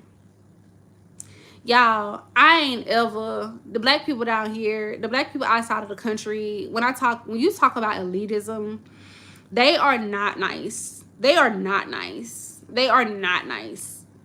I don't even, like, they are not kind. So I don't even, so there's ups and there's downs. There's ups and there's downs. So if you got any questions for me, y'all can DM me and I'll do a video on it, because there's so much I can say. I didn't went over just a little bit, but there's a lot. I talked about the negatives, but let me go back to the original comment. Get your finances in order. Make sure you got the money to move. The biggest expense that we have today is food and flights, because most of these countries, you can only stay in them without a visa, without a tourist visa, a long-term tourist visa, for up to 90 days, 60 days in Thailand, 90 days in Vietnam, 90 days in Malaysia. So our biggest expenses are flights, because I told y'all before, I don't know if y'all know, but I do not fly economy. That is just not your girl. I just don't do that. I'm not gonna explain why. I don't care if it's less expensive. I ain't doing it. I don't like it. So our biggest expense is flights. But if you're flying from country to country, you can find some flights for like $50. If you're an economy girl, you can get around easily. But so our biggest expense is flights, B&Bs. It all depends on how long you're staying. We are a family of 4, so it costs us even more, because, you know, I also am not trying. I don't care what nobody say. I ain't trying to live like the locals. I ain't trying to live like the locals. You know, so we pay a lot of money on, like, our upscale environments, and that, like I said, and that doesn't mean and that's expensive, but we still got bills back at the States, you know, so there's that. So it all depends. It all depends. Ask me questions and I'll answer them. Yes, please do anything that helped you. Okay, I can put together a video. The tax go to somewhere. I don't know where the hell it go, but they be taxing the hell out of us for sure. I knew you have the real tea, baby. Okay, yeah. I read your comment about the no Amazon. I'll be DMing even. Okay, cool. Yes, DM me. Ask me questions. I'll do a video on it. Wait, have you permanently relocated? Actually, we will be permanently moving to Malaysia. Well, the goal is to permanently move to Malaysia. We got to apply for the visa. And we're going to Vietnam to apply for that March. And the goal is to be in permanently in Malaysia. Yes. So we have permanently, no matter what, moved outside of the country. We're gone. It's going to be a year in April. And funnily enough, in April, we'll permanently have relocated. That's crazy. Well, yes. And we thought we were going to be in Thailand, but maybe they go to the ghetto. I ain't going. I don't even like Thailand like that. I ain't going to even code you. I don't even like Thailand. I don't like their food. I don't like the people. Well, the people cool, but I'm talking about like the expat people. I don't really fuck with it like that. So, yeah, Malaysia is really cool. Have you been to Singapore? I have not been to Singapore. Singapore, I've heard, is expensive. I've looked into some accommodations to travel there on vacation. I haven't seen anybody who's visited. I am not the type of person that's gonna visit a country that most people haven't been to. I'm not an explorer. Like in my books, they be like, "Don't call me Dora the Explorer," because I just be nah. I like to see other people's experience. So all the places that I've been outside of Thailand was places that other people have been. So I haven't seen many people, like people say they've been to Singapore. So I haven't been there. I do plan on taking my kids to Dubai probably next year Christmas time. So I'll let y'all know how I feel about that. But I plan on taking them to Bali. But I haven't seen many things on Singapore, but I did look at some B&Bs, and the motherfuckers was expensive, like $4,000 for the month. So I'll let y'all know how I feel about it. Sometimes their accommodations, like getting there, isn't expensive, but their accommodations be really expensive. Me having high hopes for Thailand. Nah, baby, Thailand. Well, you might like it. You might like it. You might like it. You might like it. How are the schools in Malaysia? I don't know. My kids are homeschooled, but I do plan on putting them in a school. I don't know which school yet, but it'll probably be an online school. So I don't know how they are. But Kenya, y'all know Kenya, right? She's putting her kids through college here, and I'm pretty sure Kiana and Junie will be going to college here too. So yeah. I don't know how they are, but once I figure it out, I swear I'll do a video on it for you. I love a video. Me and my boyfriend have been discussing relocating in the distant future. Absolutely. I'll put on my stories questions about relocating outside of the country. I'll do that. And y'all know me, I'm gonna give y'all the tea. I'm not gonna tell y'all something that I'm just gonna give it to you real. I don't care how people get mad about it. But everybody's experience is different. I say still go. Even if I didn't like a place, you might like a place. You might be like, Rose, you know. But then again, I'm about to be 35. I got a family. Like, if y'all single, y'all ain't got no kids, it might be completely different for y'all. You know what I'm saying? So y'all gotta take what I say with a grain of salt and still go and visit it yourself. You know, y'all might like it. I didn't. I also, like I said, I also didn't like the food. I lost like 10 pounds when I went to Thailand because we ain't had nothing to eat. When we went to Vietnam, I think I gained 15. I was so hungry. We were so motherfucking hungry. tell y'all, we were so hungry. Woo! We flew through Emirates, business class, Emirates. And when I tell y'all we was gluttonous up in there, we, oh my God. When I tell y'all, them people had to be looking at us like, who let these people in? Because when I tell y'all we ate down, like, ooh, we ate. We was hungry. Like, we wasn't hungry. We was hungry. When I tell y'all Thailand starved us, baby, okay, I'm just telling y'all. Y'all, so you might like it. Some people love pad thai. I ain't one of them. So you might like it. If you like spicy sweet food, you might be like, Rose was tripping. This food is yum yum. But me, I was like, baby, take it away. I do not want it. I feel like Singapore isn't super partyish, so many young influencers don't go there. I don't know much about Singapore. I'll do some research. But like I said, I did hear some good things about it. Singapore Airlines, what made me Google Singapore was their airlines, because they got a really fancy business class. My goal is to fly, baby, I love me some business class. I really wanted to fly Singapore Airlines to Singapore and see what it was like, maybe on a vacation or something. But that's what made me Google Singapore. I think I've seen one black girl, maybe a few black high class, like they was single women. They didn't have no, like, when I say single, like, you know what I'm saying, they didn't have a partner. They're solo black travelers, and I think both of them said they really liked Singapore, if I'm not mistaken.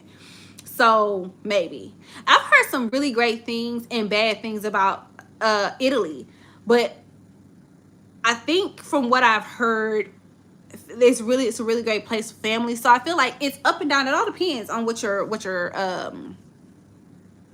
preferences are. What's up? Singapore is on my list after med school. Girl, you still in med school? I thought you was done. Singapore is one of the places that accept America's MDs. Oh, okay. The issue is that doctors are not held in a high standard in society. And Chinese people are everywhere. They're really heavy in Malaysia as well. Yes, please. All the first-hand experiences are helpful. It's even more nerve-wracking thinking about leaving the U.S. as a single woman. But I don't. But I know it's gotten ghetto here. It's gotten ghetto to stay here. Yeah, I mean, I feel like you gotta pick your poison, right? A lot of people be like, the devil, I know. They'll rather stay in America. And I feel like two things can be true at the same time. But I feel like you can definitely thrive outside of the country. But it all depends on your mentality. It all depends on your mentality. It all depends on what your goals are. Do you want to do this long term? Or I would say, even if it's not long term, the best thing I seen this girl, this white girl. She was like, she lives in India half of the year, and then she goes back home to America to work. So that can also be a thing. Maybe it's not a full-time thing. Maybe it's a half-time thing. Maybe you can work and accumulate some savings and stuff like that, and then go travel the world half the year. That could be really fun and lucrative if you're a single woman, because that way because sometimes it might not be what you think it is. Also, another great thing is you don't have to go all the way. You don't have to go overseas like here in Southeast Asia. A really great place, other great places to go is Latin countries. Go to the South Americas. Go to Mexico, Colombia. What's that other country? Costa Rica. Go visit these other like closer to America countries that you're not spending a whole bunch of money to get to and from where you want to go. I really like South America. I really like I said, I love Mexico. It's one of my favorite places to be. what was that? Colombia is really, I've heard really great things about Colombia. I wanted to go there as well, but we chose to just hop on a flight to Thailand, and I kind of regret it. I kind of wish we had visited Colombia, because now I don't foresee us going there. I just wish it would have been just another country on under our belt, and we would have had, probably had some fun. So I say visit a closer country before you hop all the way over to overseas first, just to get a feel of it. If you have, I don't know if you've been outside of the country before, but go outside of the country first and see if you even like it before, making that huge leap.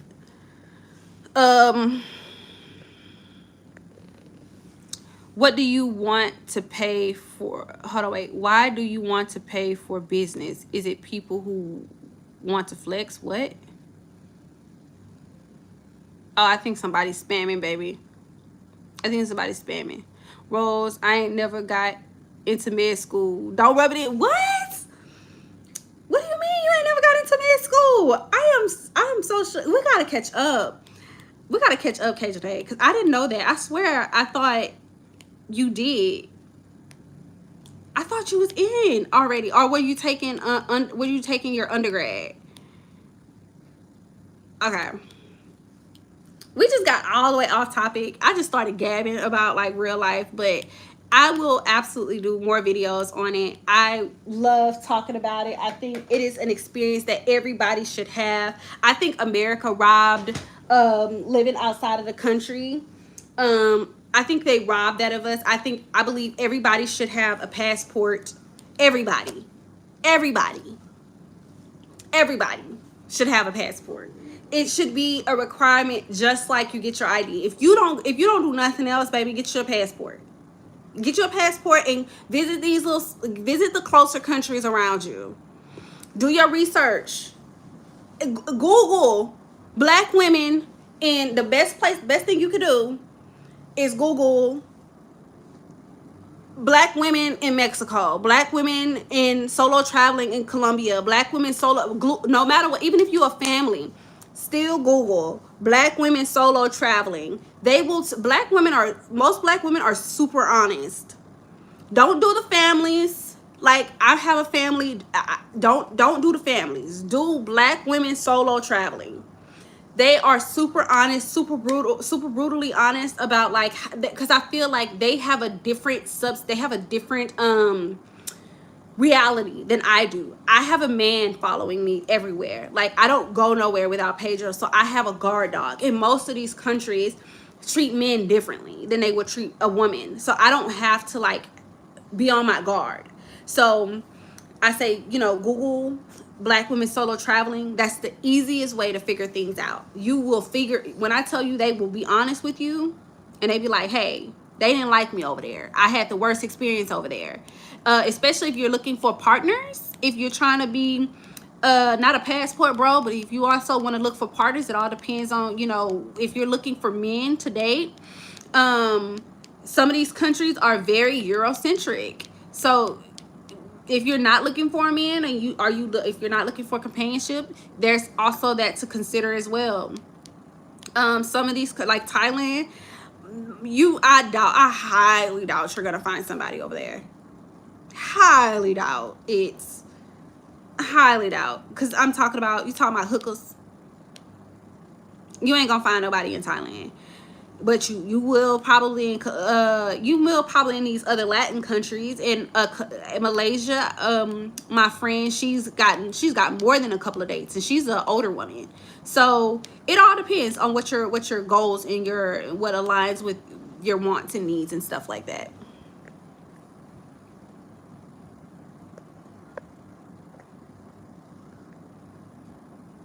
I think it's worth a super honest answer. Okay. Okay, so you want me to answer this. Why do you want to pay for business? Is it for people who want to flex? Are you talking about like taxes or what? I don't know. I'm not rich. I'm rich in life. I'm rich in love, but I don't think I make a lot. Actually, last year I made probably the least amount of money I've made in such a long time. I made very little money. last year. Honestly, I didn't make, but it felt like I made a lot because I was outside of the country. So the years prior when I was on Vela, I made the most money I've ever made in my entire career. I feel like I'm picking back up on that. But since I was out of the country, when we got our 1099, I was like, I I was like, babe, they said we made XYZ. And we both looked at each other like, what? That can't be right. Because we was outside and we was thriving. And we was like, but yeah, it was true. But in reality, it's the reason why we was able to make so little and feel like we was thriving was because we were outside of the country. We could never have lived the way we lived outside in America. So I'm not rich, but uh in well, I am rich, but I'm not in the way you're speaking of. But I'm also not poor either. Um, Hi, you are so pretty. Thank you so much. I thought she meant business class. Oh, business class. Okay. Why do I want to be in business class? The comfort. Baby, I can't put the comfort. The comfort. I can talk about business class all day. I don't fly economy because I don't like being around people. I don't. I that's pretty much it. I don't like being around people. I don't like. I like this. I like the service you get when you're in business class. I like that they're nicer. I like the fact that we can breeze through lines. I like that I don't have to stand in a long line. I'm willing to pay for my comfort. I'm willing to pay for my comfort. We are very frugal people in almost every aspect of our life. We don't buy a lot of clothes. We don't buy baby, this is just a regular ass shirt from H&M. You know what I'm saying? This is everybody talking about they like my hair. This is hair from Amazon, $50. Synthetic, okay? These I think I got from Amazon too. My glasses, I haven't updated these glasses in like 3 years. Okay, I will skimp on a lot of other things in life, but my accommodations, flights, cars, certain things, I'm not skimping on because those are my everyday, like those I have to sit in. I have to live in. You get what I'm saying? If it comes to my comfort, I cannot put a price on that. Nor my children's comfort. It's not even about the luxuriousness of it. I just can't put a price on my comfort. I don't like the seats. I don't like, my husband is damn near 6'3". He ain't about to get in those baby seats with somebody right next to him. A kid, no. So I would rather pay. It is expensive. It's very expensive, but I'm willing to do it. You got to know what you're willing. You got to be willing to pay for what you're willing to pay for. Everybody can't do it. Everybody ain't able, but I am. So you got to know what you got to go for. What you know, you got to stay within. You got to stay within your pockets. And everybody, like my friend, she make more money than me. I know a lot of people that make more money than me, and they get their ass on them $40 flights, and they be like, Rose, you tripping. We going to the same direction. And I be like, yes, we are. But I'm going to be comfortable doing it. And they to them, they comfortable. They are very comfortable. Not me. Not me. Not me. I literally not. And when I say I turn my nose up at it, I don't mean like turn my nose up at it like like peasants and I don't want to fly back there with a. Nah, I just my comfort, y'all. It is a different. Y'all know? Have y'all seen Steve Harvey when he said pay for upgrade your seats to business class? You will never I can guarantee you more than likely you will never want to fly outside of that again. He was right. Some people be like, nah, I would rather keep my money. But baby, I would rather pay for it. I'm gonna make that money back. I know where I'm supposed to be, and my ass is meant to be in business. So if that's what you meant, I hope I got it right. That's my answer. What made you choose Malaysia permanently? The people here, they have a lot of children. The people, like, they speak English. They're super kind. They're super friendly. they are probably the nicest people I've genuinely met since we left America. The kids are kids. Like, usually when I go to other countries, I see a lot of kids working. Like, I see a lot of child labor. I haven't, maybe, I don't know if it's because I'm in a more upscale neighborhood, but I don't see, like in Mexico, baby, them kids be outside working. Okay, they be working. I ain't really seen a lot of that here. Families are really involved. The dads are really involved. I haven't seen, I don't know, again, I don't know if it's because I haven't been on the bad side of the neighborhoods, but I haven't seen any prostitution. I haven't seen any of that outside. So it's just really, it gives me, like, it gives me everything that I desire where I want to live.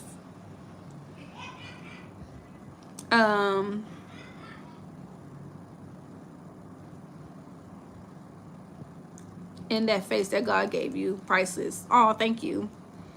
But wait, did I miss the discussion about consumed by lust? You can ask me any questions. I'm literally just, if you ask me a quick question about consumed by lust, I'ma answer it.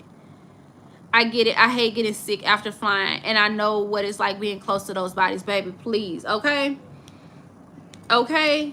And let me tell y'all, at my big age, I have grown to understand that I do not like flying. I do not like flying. I do not like airports. I don't like it. I don't care what nobody say. They be like, we outside, we on an airplane, blah, blah, blah, blah. That's the worst part of your day. Like, you gotta go there early. You gotta check in your bags, and you gotta wait, and then you gotta check in, and they be having these different procedures. It's a long, and then you gotta get to where you going. It's so, oh Lord, I hate flying. I'm talking about Mexico. That flight was so short, like 2 hours, and I knocked out for like the whole day. I'm out, like out like a light for at least half the day on a flight. On a flight day, baby, who working? Probably won't be working for another 2-3 days because I'm drained. I can't do that and then be in economy. Y'all ain't gonna get no book from me for about 3 months.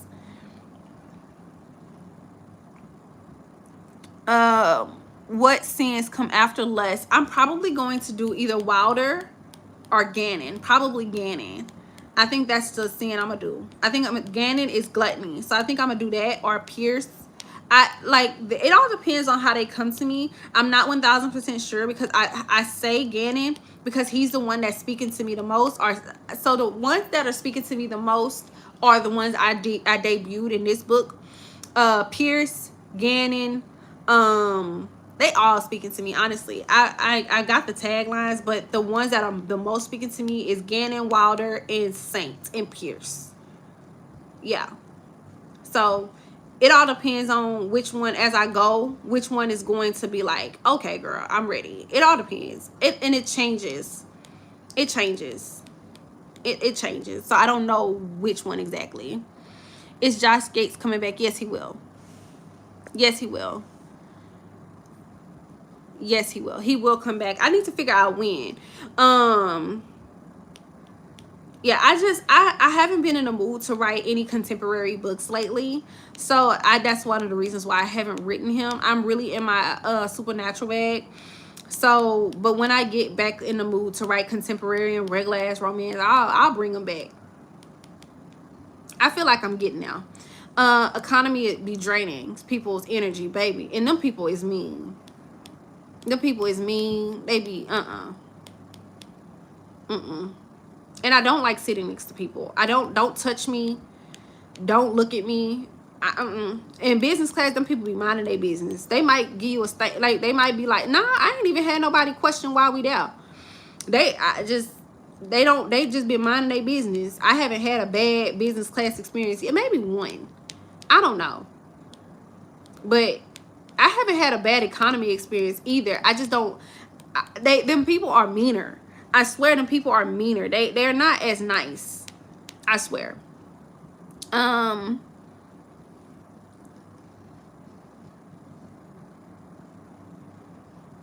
Oh, why is Miss Yellowback? Did I even give her name? I don't think I gave her name. She's because he's a jerk. I mean, like, she's a jerk. well, she also got a lot going on in her life, and he just came up on her. I don't think she's not a mean person. She just got a lot going on, and she just was like, mind your damn business. But she's attracted to him for sure.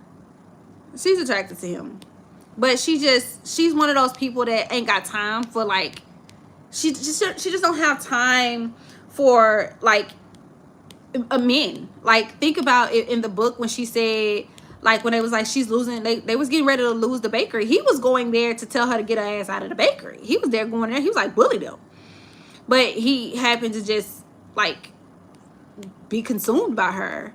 So yeah, she's just going through a lot, and she got her family issues and stuff like that. So that's one of the reasons why she is just mean. I wouldn't call her mean.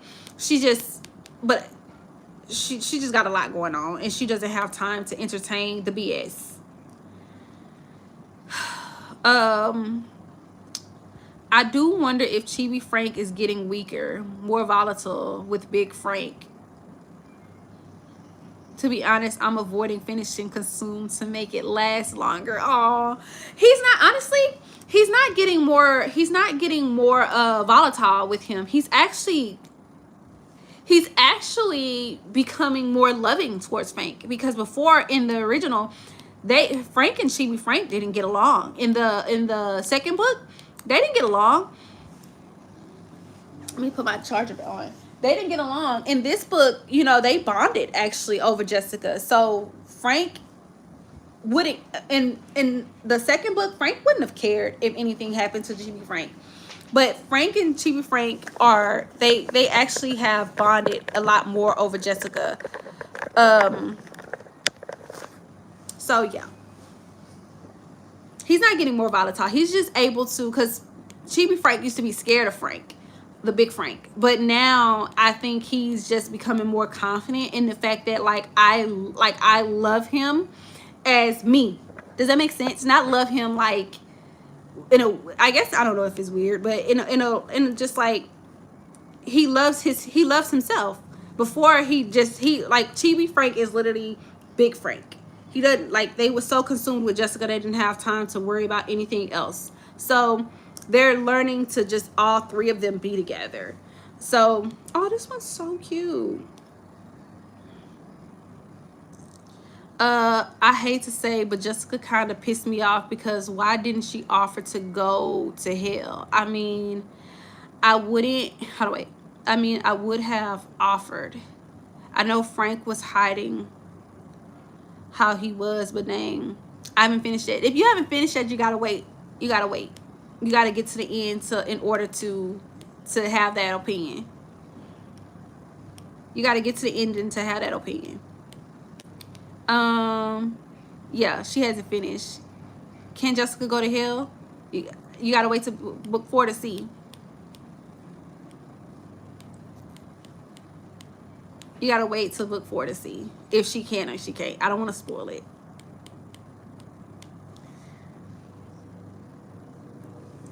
There's a lot y'all will be seeing in book 4. Book 4 is like, it's a good like roundup of a lot of things that's gonna happen. I hope I don't have to make this no 6-book thing. I'm ready to wrap them the hell up and get to another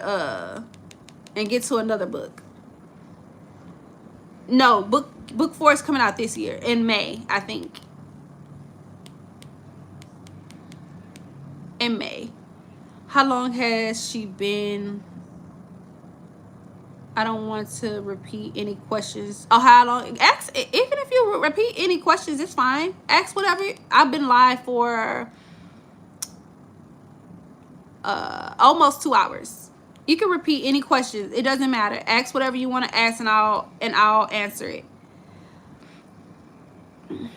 Yeah, book 4 is coming out in May, because I got to do Cookie after, because this MM, I wasn't planning on doing it. I said I wasn't going to do no solo projects.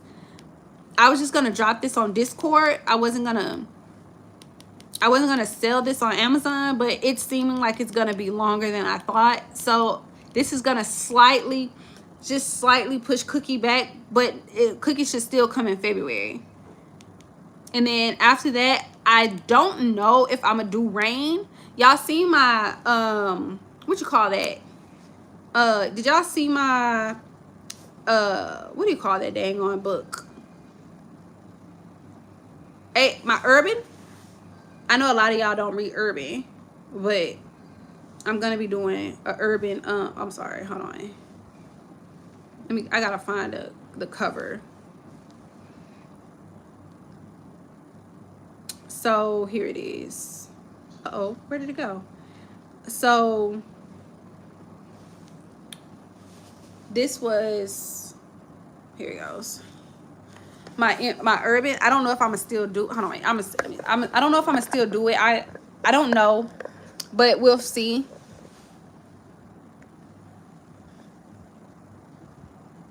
So this was the book that was gonna come out in March after Cookie. So we'll see. I don't know if I'm in the mood to do an Urban right now. I was really highly in the mood when I came up with the concept. And then after that, I'm gonna take a break. I said I'm gonna take a break, but I don't know if I am. And then I'm gonna do Frank part 2. I'm sorry, part 4.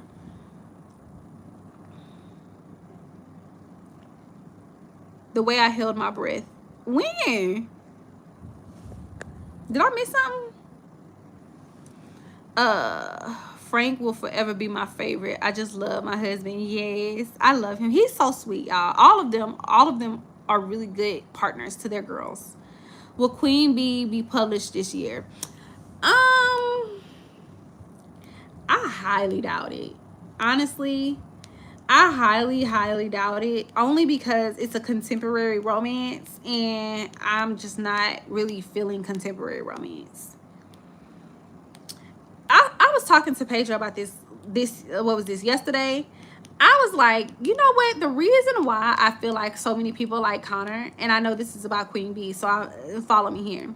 I feel like a lot of people like Connor because he's probably the closest thing I've come to writing in contemporary romance. And I feel like despite what people like be telling me to write, like people will never go wrong with a regular ass guy. And I know Connor is not regular, but people will never go wrong with a regular ass guy who's obsessed with a regular ass girl and who wants to have a baby. Like Connor is the closest thing to contemporary in my entire catalog. Like, he is so regular. Like, he is the traditional IR romance, and so many people like him because he is the traditional hero that people look for when they want to read about like obsessive behavior. But he's spoiling. He also wants kids. Most of the other guys that I've written, they don't want no kids. None of them have ever said like to their girls, I want kids. They're all like, I want to have you for myself.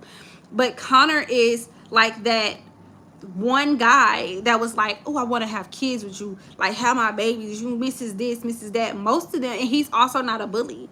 Like, I know people be like, oh, I like me a bully romance, but in reality, Connor wasn't a bully. He was mean-ish, but he was more straightforward. So he's probably the closest thing to a contemporary romance that you guys have gotten from me. And I think people really love that. I think a lot of people don't even realize, how regular that book is. Like, that book is it's good. It's good. I'm not saying it ain't, but it's just very regular. It's very regular. I will forever love Channing, yeah. Hold on. Uh-oh.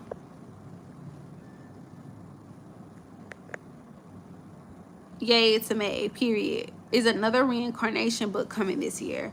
I don't think so. I don't think so. I think I need to finish writing that on Patreon. It's such a good story, but it's such a slow burn. I don't think so. I don't think I will drop reincarnation until for maybe another year or so. I know y'all love Connor with his regular ass. I will forever love Channing. He's regular too. Yeah, he's obsessive, but he's regular too. What did I see about an MM Omega verse? Is this Connor or something new? Are you talking about, oh, you mean, is this Carter? Carter. No, this is a something new. I never got the hype about Connor. I think I had this conversation. I love him, but I just don't think I don't think he's like the best I've ever done. And I almost be feeling offended when people be like, Connor's like, he's your juggernaut, and I'm just like this. Like, I know I'm a good ass author, but y'all not gonna sit here and play in my motherfucking face and tell me Connor is the best I've ever done. Nah. Y'all not gonna tell me that.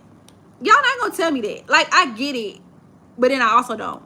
Y'all not gonna tell me Connor is the best I've ever done. Y'all telling me out of every book that I've dropped and out of all these years, Connor is the top? Please. Y'all not gonna force me to believe that. You're not gonna force me to believe that. And I mean, I know he's a good book. I know he's a time. Everybody got their preferences, but you're not gonna force me to believe that Connor. I wrote Connor in 2017, and people be wanting to come. I've talked. I'm not gonna keep tussling with y'all on this subject. I'm not gonna keep tussling with y'all, but people be really trying to force me. The Rosemary, that girl who building up her catalog and keep putting out all of these juggernauts, that Connor is the best I've ever done. And I wrote that in 2016. Y'all telling me I ain't grown since then and I ain't wrote no juggernauts since then? Nah. We're not going to keep having this conversation. Hey, who is your favorite character you have written? I don't have a favorite character per se, but I have characters that I really love. I really loved Saw. He pushed a lot of buttons. When I wrote Saw in I actually had to sit there and think to myself, am I ever gonna write as good as this? Saw was so fun to me. I don't have favorite characters, but I do love a character that can pull me out of my element, that will make me think, that will have me like sitting here stumped. Like, am I going too far? Am I not going far enough? Like, I like characters that take me out of my element. If I'm writing a book and it's so smooth selling and I don't have to really think, and I'm just like, oh, the girls are gonna love this, then I'm just like, okay, like, but I love me a character that's gonna really make me think, that's really gonna take me out my element. I love that. So Saw really does that. My book that I haven't dropped, Dirty Secret, does that. Van and Pass has done that. My they have done that. Rain has done that. Frank has done that. So there's certain books, Ace, Ender, there's some characters that pull me out of my element a little bit. I miss it so much. I'm blow drying my hair. I'm gonna replay this. Reincarnated is so good and very different. Frank is the best one to me. No, Frank is the best to me. Okay. Yeah, Reincarnation is super good. Reincarnation is like, it's not a contemporary, it's an action and adventure book, and I feel like it's slept on because ain't nothing happening. Really, it's so funny. Bianca's like, if I did all the things that I wanted to do for that book, it would be a very long time before we even got to like the heavy romance part. When I read mangas, and it's action adventure fantasy, they're not even really focusing super heavy on the romance, and that's kind of what I wanted to happen with Reincarnation. I wanted the romance to be blended in the book, not about the book. So it's not a romance book, it is an action adventure fantasy romance. Does that make sense? Like, so, and it's dark too, but it's not like, it's not my typical romance book. It's because it doesn't lean more heavy into it. She does talk about it and she does want it, and she is obsessed with Elios, since he is her favorite character in her book. She, like, that's her book babe.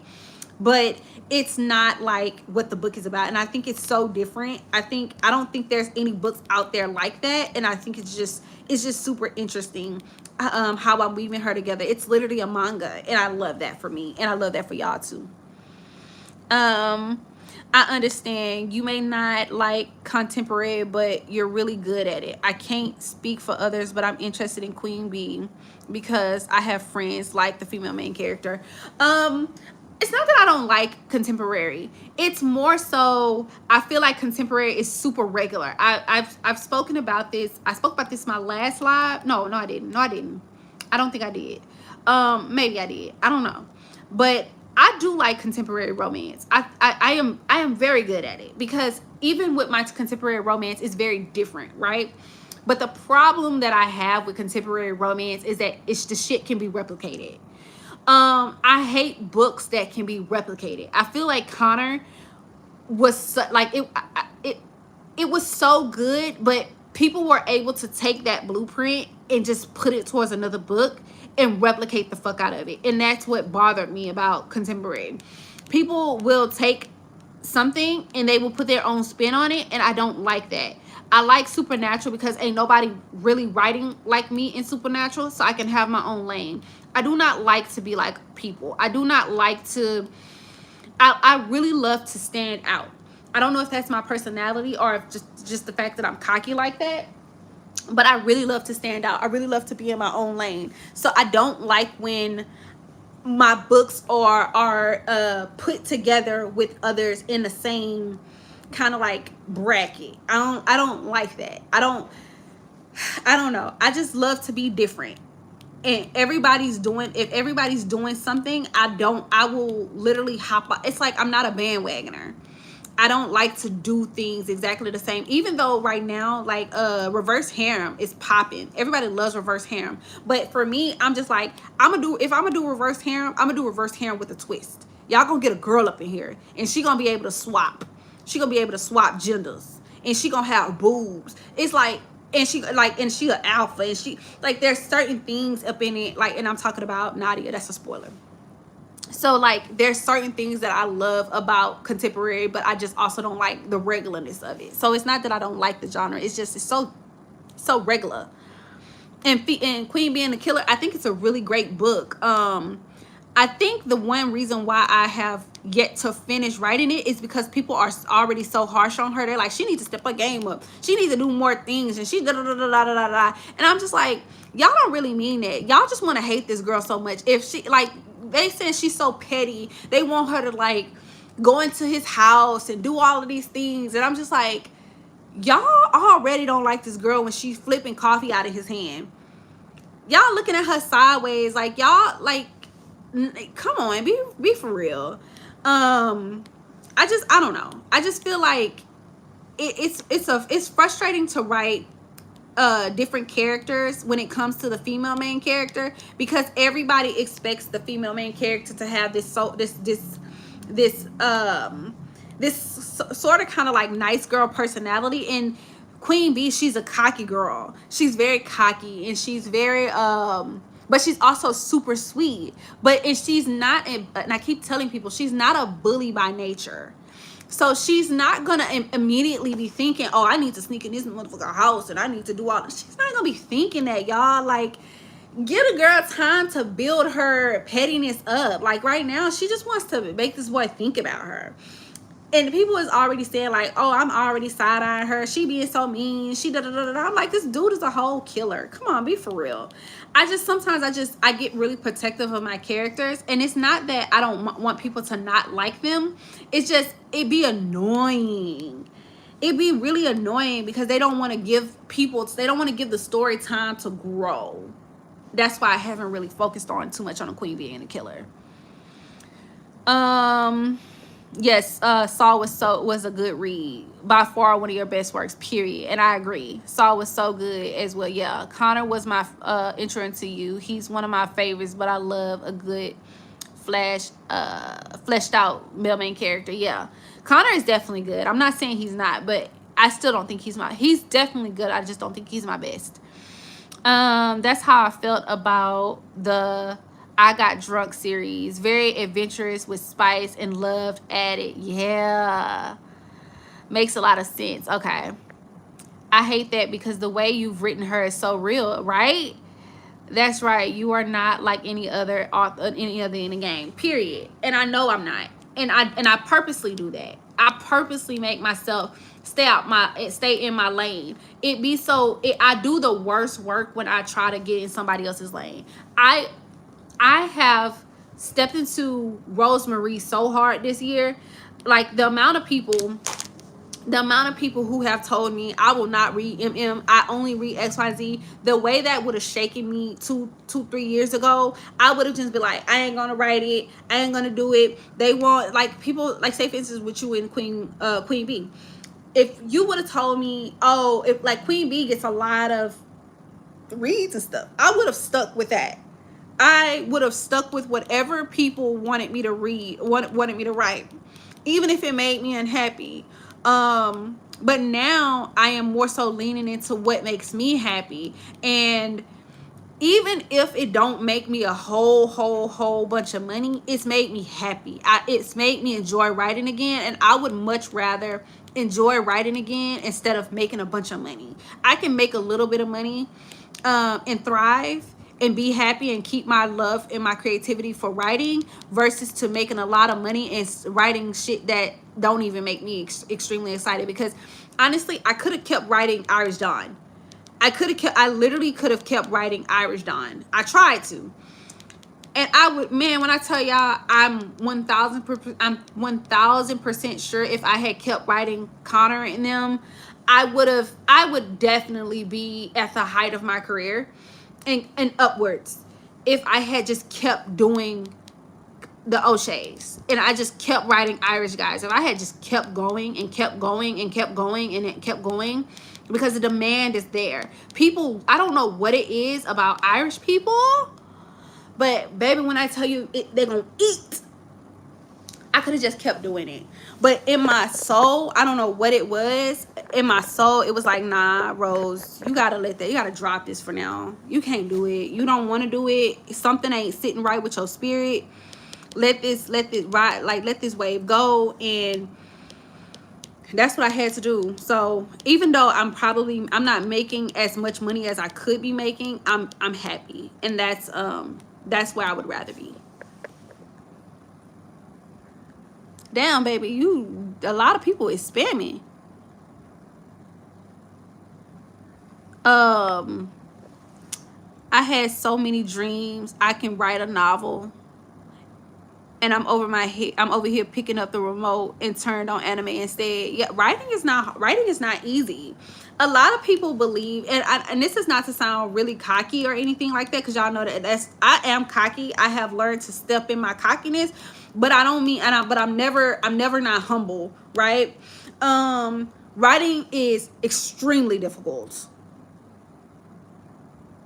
Writing is extremely difficult because people can have an idea, but it's, you know what's hard about writing? Stringing that together and coming out with a cohesive story. I feel like sometimes for a lot of people, it would be better to be concept, like sell concept, versus to writing a story. Because even now when I write a story, I'll come up with a concept, but by the time you get to that end of the story, it's nowhere near what I originally thought it was going to be. And coming up with the middle, I can have the beginning, middle, and end, but coming up with the meat and potatoes of a story is like the middle, and making that interesting so it doesn't drag on. You be like, girl, like, you could have ended this. This is going on too long. Or having people really interested throughout the entire book, and having people go through the varying emotions and feeling happy about it. That's the hard part about writing.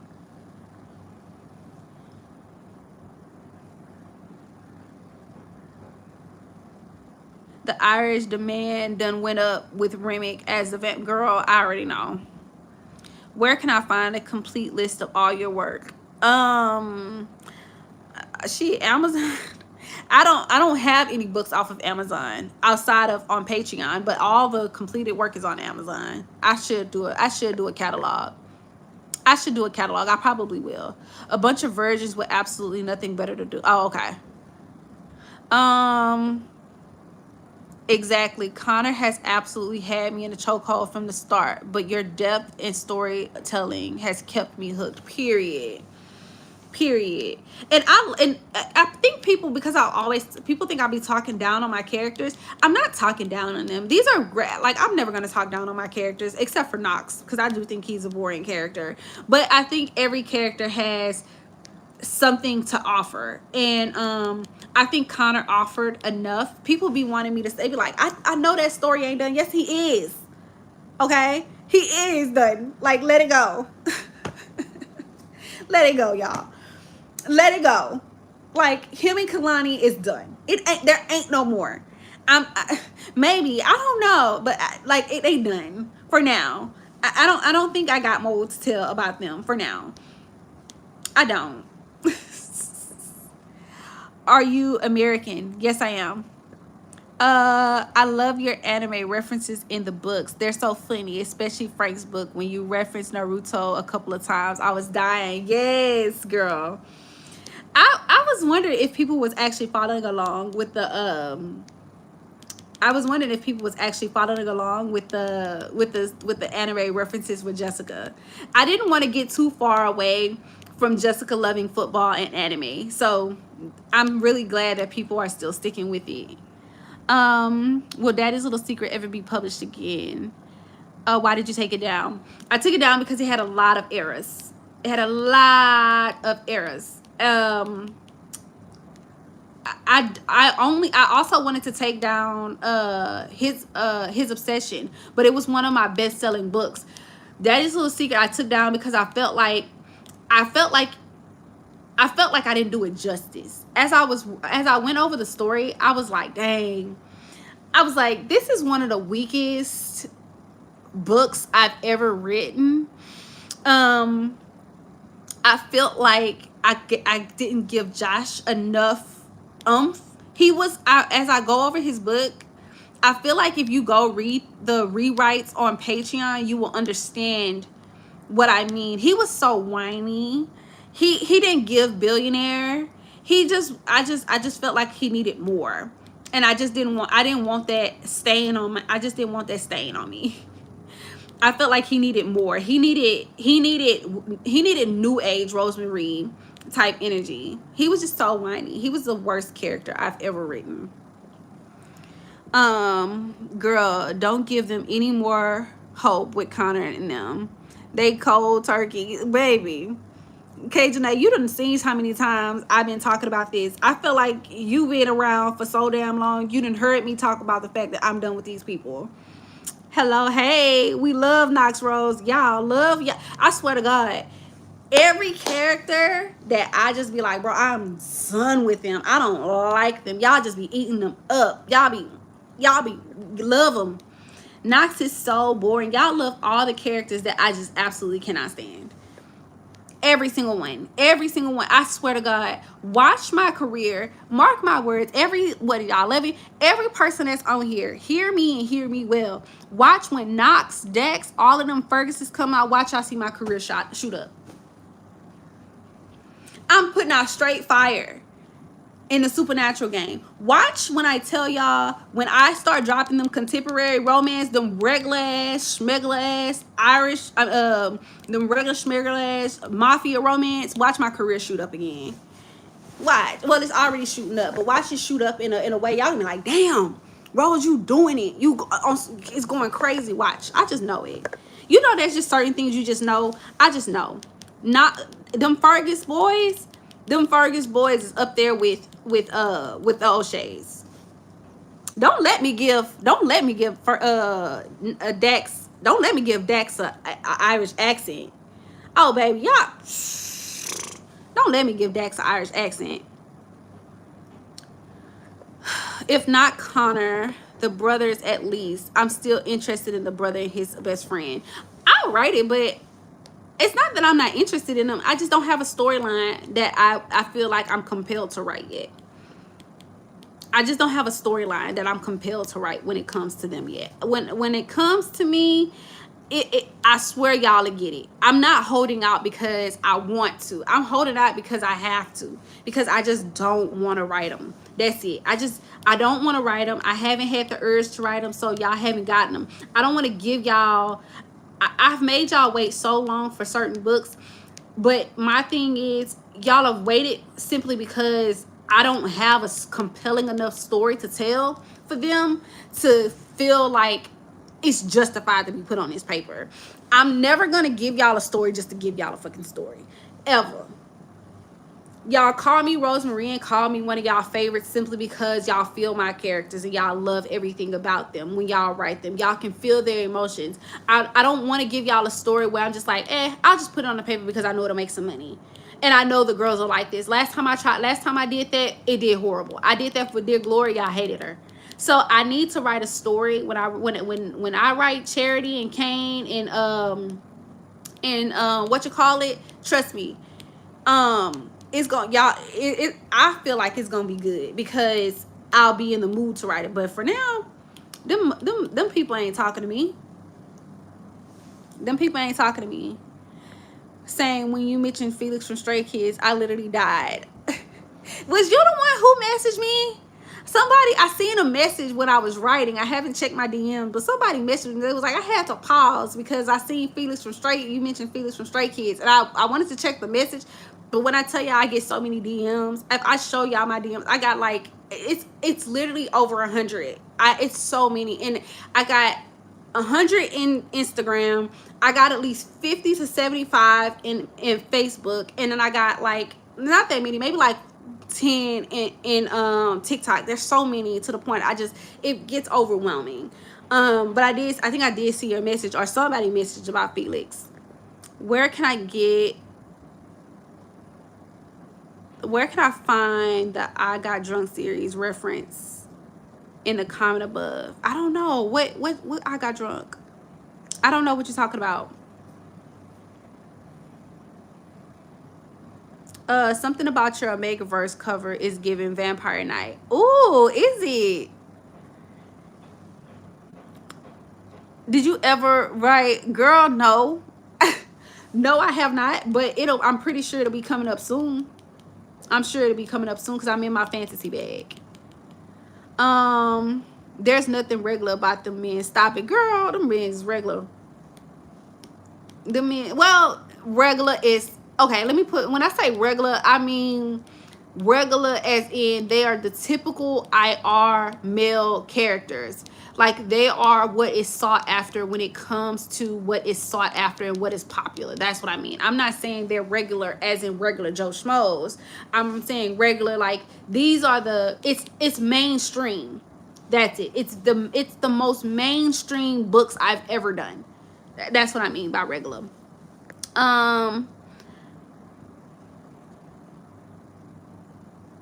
Oh, yeah, that's not my book. That's somebody else's book. Okay. Yeah. Okay. Yeah. Okay, cool. Yeah, but man, yeah, I have so much planned out this year. I am so glad that so many people are rocking with everything that I have going on. I just want to have fun. I feel like for the first 5 years of my career, I did not have fun. I feel like the first half of the my writing career, I had fun, and I had fun on Wattpad. But like the last few years on Amazon, I didn't have fun. I was just trying to fucking survive. But now, I feel like I'm having a good time. Yeah, I feel like I'm having a real good time with baby, you own it with these whatchamacallit. I ain't seen not a now one of these message. Girl, I loved you on Wattpad. Me too, man. Them was the days. Them was the days. Them was the days, man.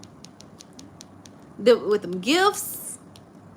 Oh my God, those was the days. Those were the days. I didn't have to edit. I didn't have to do nothing. Y'all blew my shit up. It was so fun. That was when I feel like I was writing my most authentic self.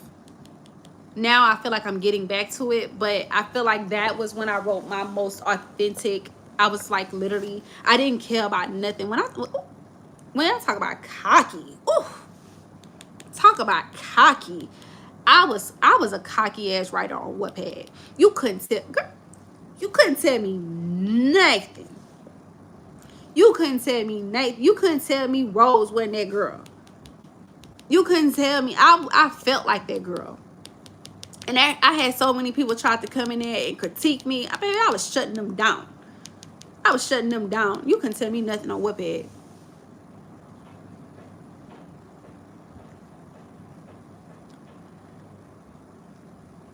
I was so sad when you took them down. They were stealing. They were stealing. That's why I took them down. They were stealing. And Wattpad was taking them down because they was raunchy.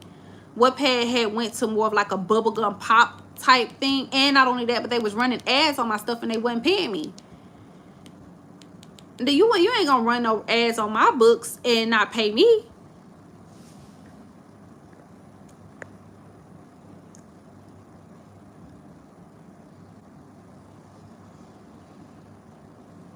Okay, it wasn't you, but okay. Somebody was in my DMs about Felix. I gotta go check on it. From one soft procrastinator to another, any popping animes y'all recommend? What you looking for? I don't really have any animes, but I'm really reading a lot of mangas.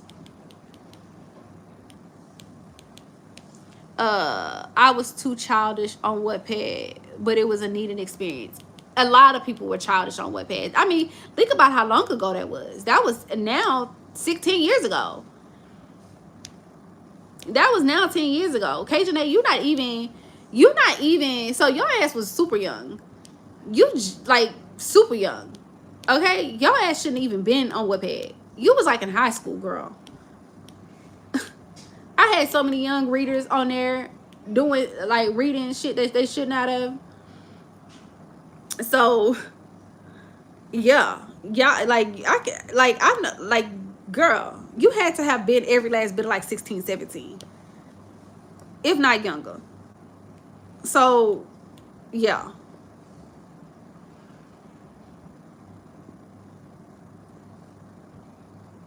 You a baddie. Slay girly pop. Thank you.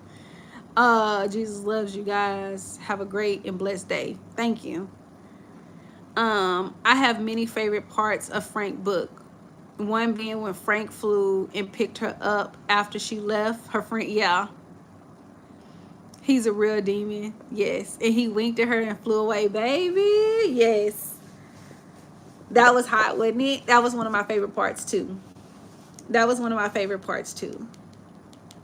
That was one of my favorite parts too. I think no matter what, Frank is still in there. He's just going through it, y'all. Frank is still in there. Okay, I've been on here for a long time. Do y'all got any more questions? Because I know it's real late where y'all at. Do y'all got any more questions for me? I'm not trying to hold y'all up. I got to get back to this. I got to get back to my MM. Let me show y'all this cover one more time because it looks so good. It's one of my best. It's one of my favorite covers that I've ever done. Hold on. Okay. Hold on. I'm so proud of this cover, y'all.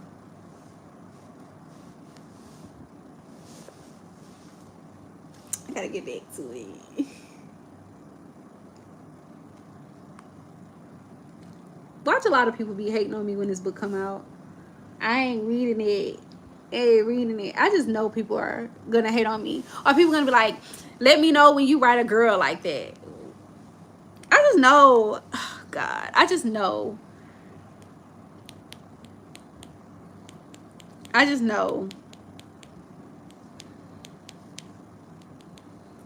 Okay, I'm not seeing no more questions. I'm gonna give it a few more minutes.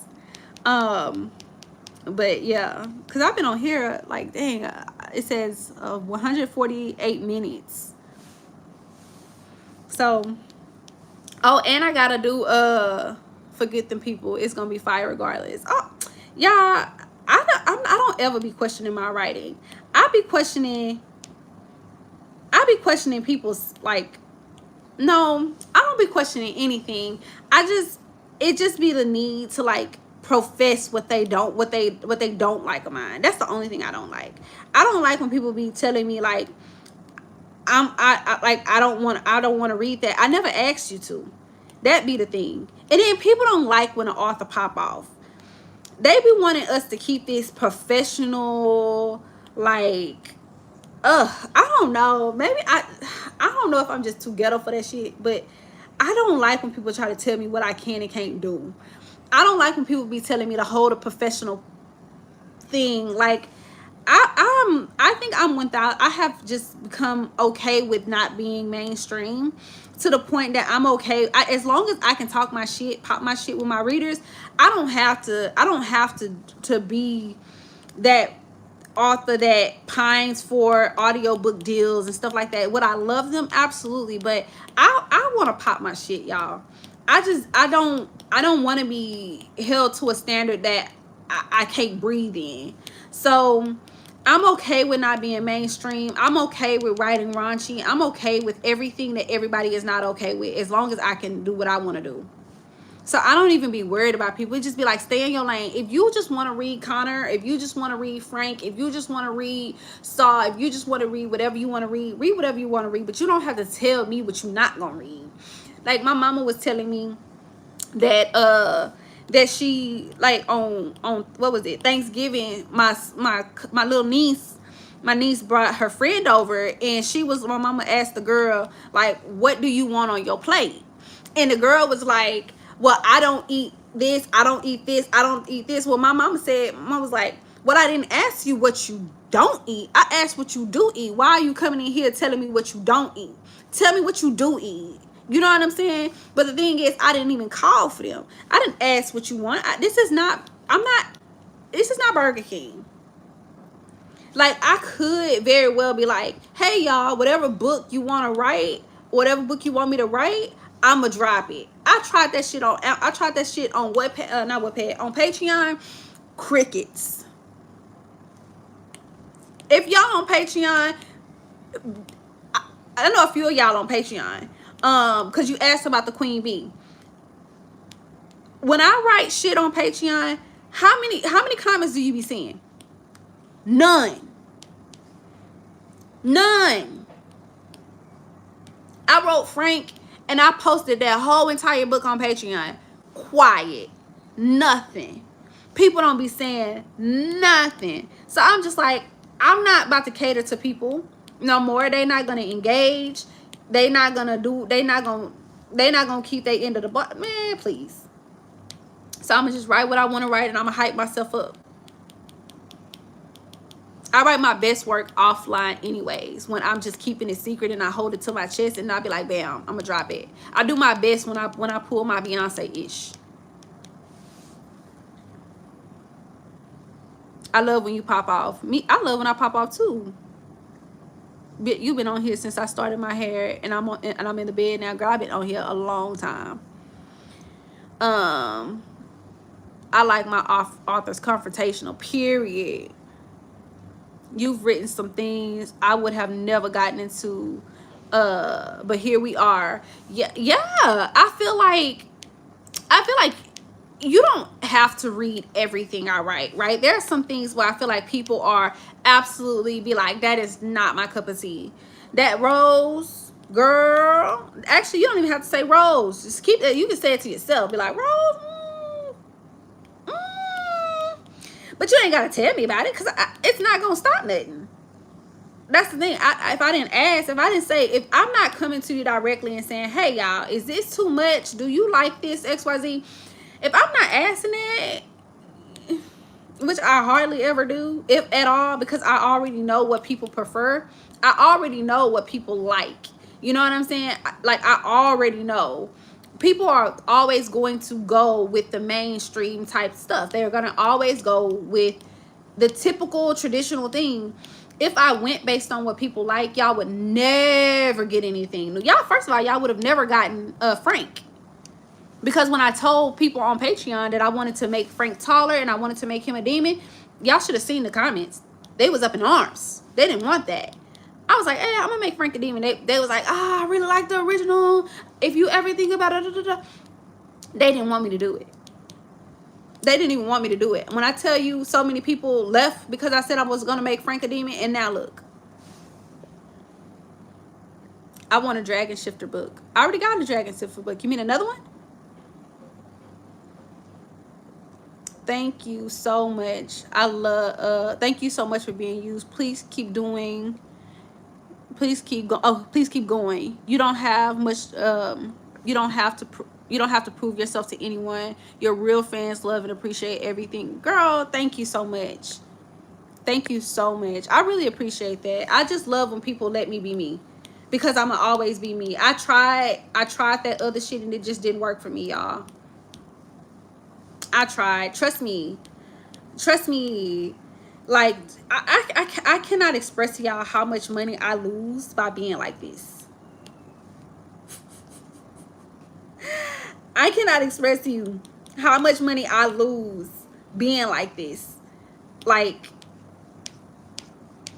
but it's not that I'm losing it in a way that I can't gain it back. It's more so like a slow, it's like a slow and steady growth versus to a long growth, because a lot of people be like, with this book, I'm promoting this to Black women who probably ain't, some more than likely some of them ain't never read an a day in their life, probably would never pick it up. And sometimes they'll be like, oh well, Rose wrote it, so let me give it a try. So they some of them might pick it up just because they might be curious about it, and they might or might not like it. But I just like what I like. But y'all know how the Black community can be when it comes to, like, I ain't gonna get into that, but thank you. No, no, they're not done. Josh Gates Pleasure. So okay, hold on, wait. So Josh Gates Pleasure Palace is done. Done. You're sticking with the supernatural side. No, they're not done. But cause actually you see them in, you see Josh, not Josh Gates, but you see them Pleasure Palace comes up a few times in a few other series, is in a few other books. But no, I'm not done with them. I'm just not writing them right now. I'm just not writing them. They'll come up. I will get back into my contemporary bag at some point, but not right now. I'm just having so much fun not having to worry about humans. I feel like the world right now is so chaotic and crazy that I'm tired of writing regular men, y'all. I'm so tired of writing regular men. The only regular man I think I've really been interested in writing is Rain, the Black guy, but even then I'm just like, girl. Rose, I love you always. I'm about to go lay down. Thank you for sharing your art with us. Thank you so much. All right, y'all. Wait, does that mean Nia and Liam will get their book later from his obsession? You mean Nia and Landon? Yes, they'll get their book. I think I'm headed towards that way. If I'm being honest, I think I'm headed towards Nia and Landon. I think I'm about there. Yeah. I think I'm about there. For Nia and Landon. Yeah. Cause at first, I don't think y'all understand just how bad they clowned me for Channing's book. Like, people love it now, but when it first came out, baby, they clowned me bad, big time. Hey.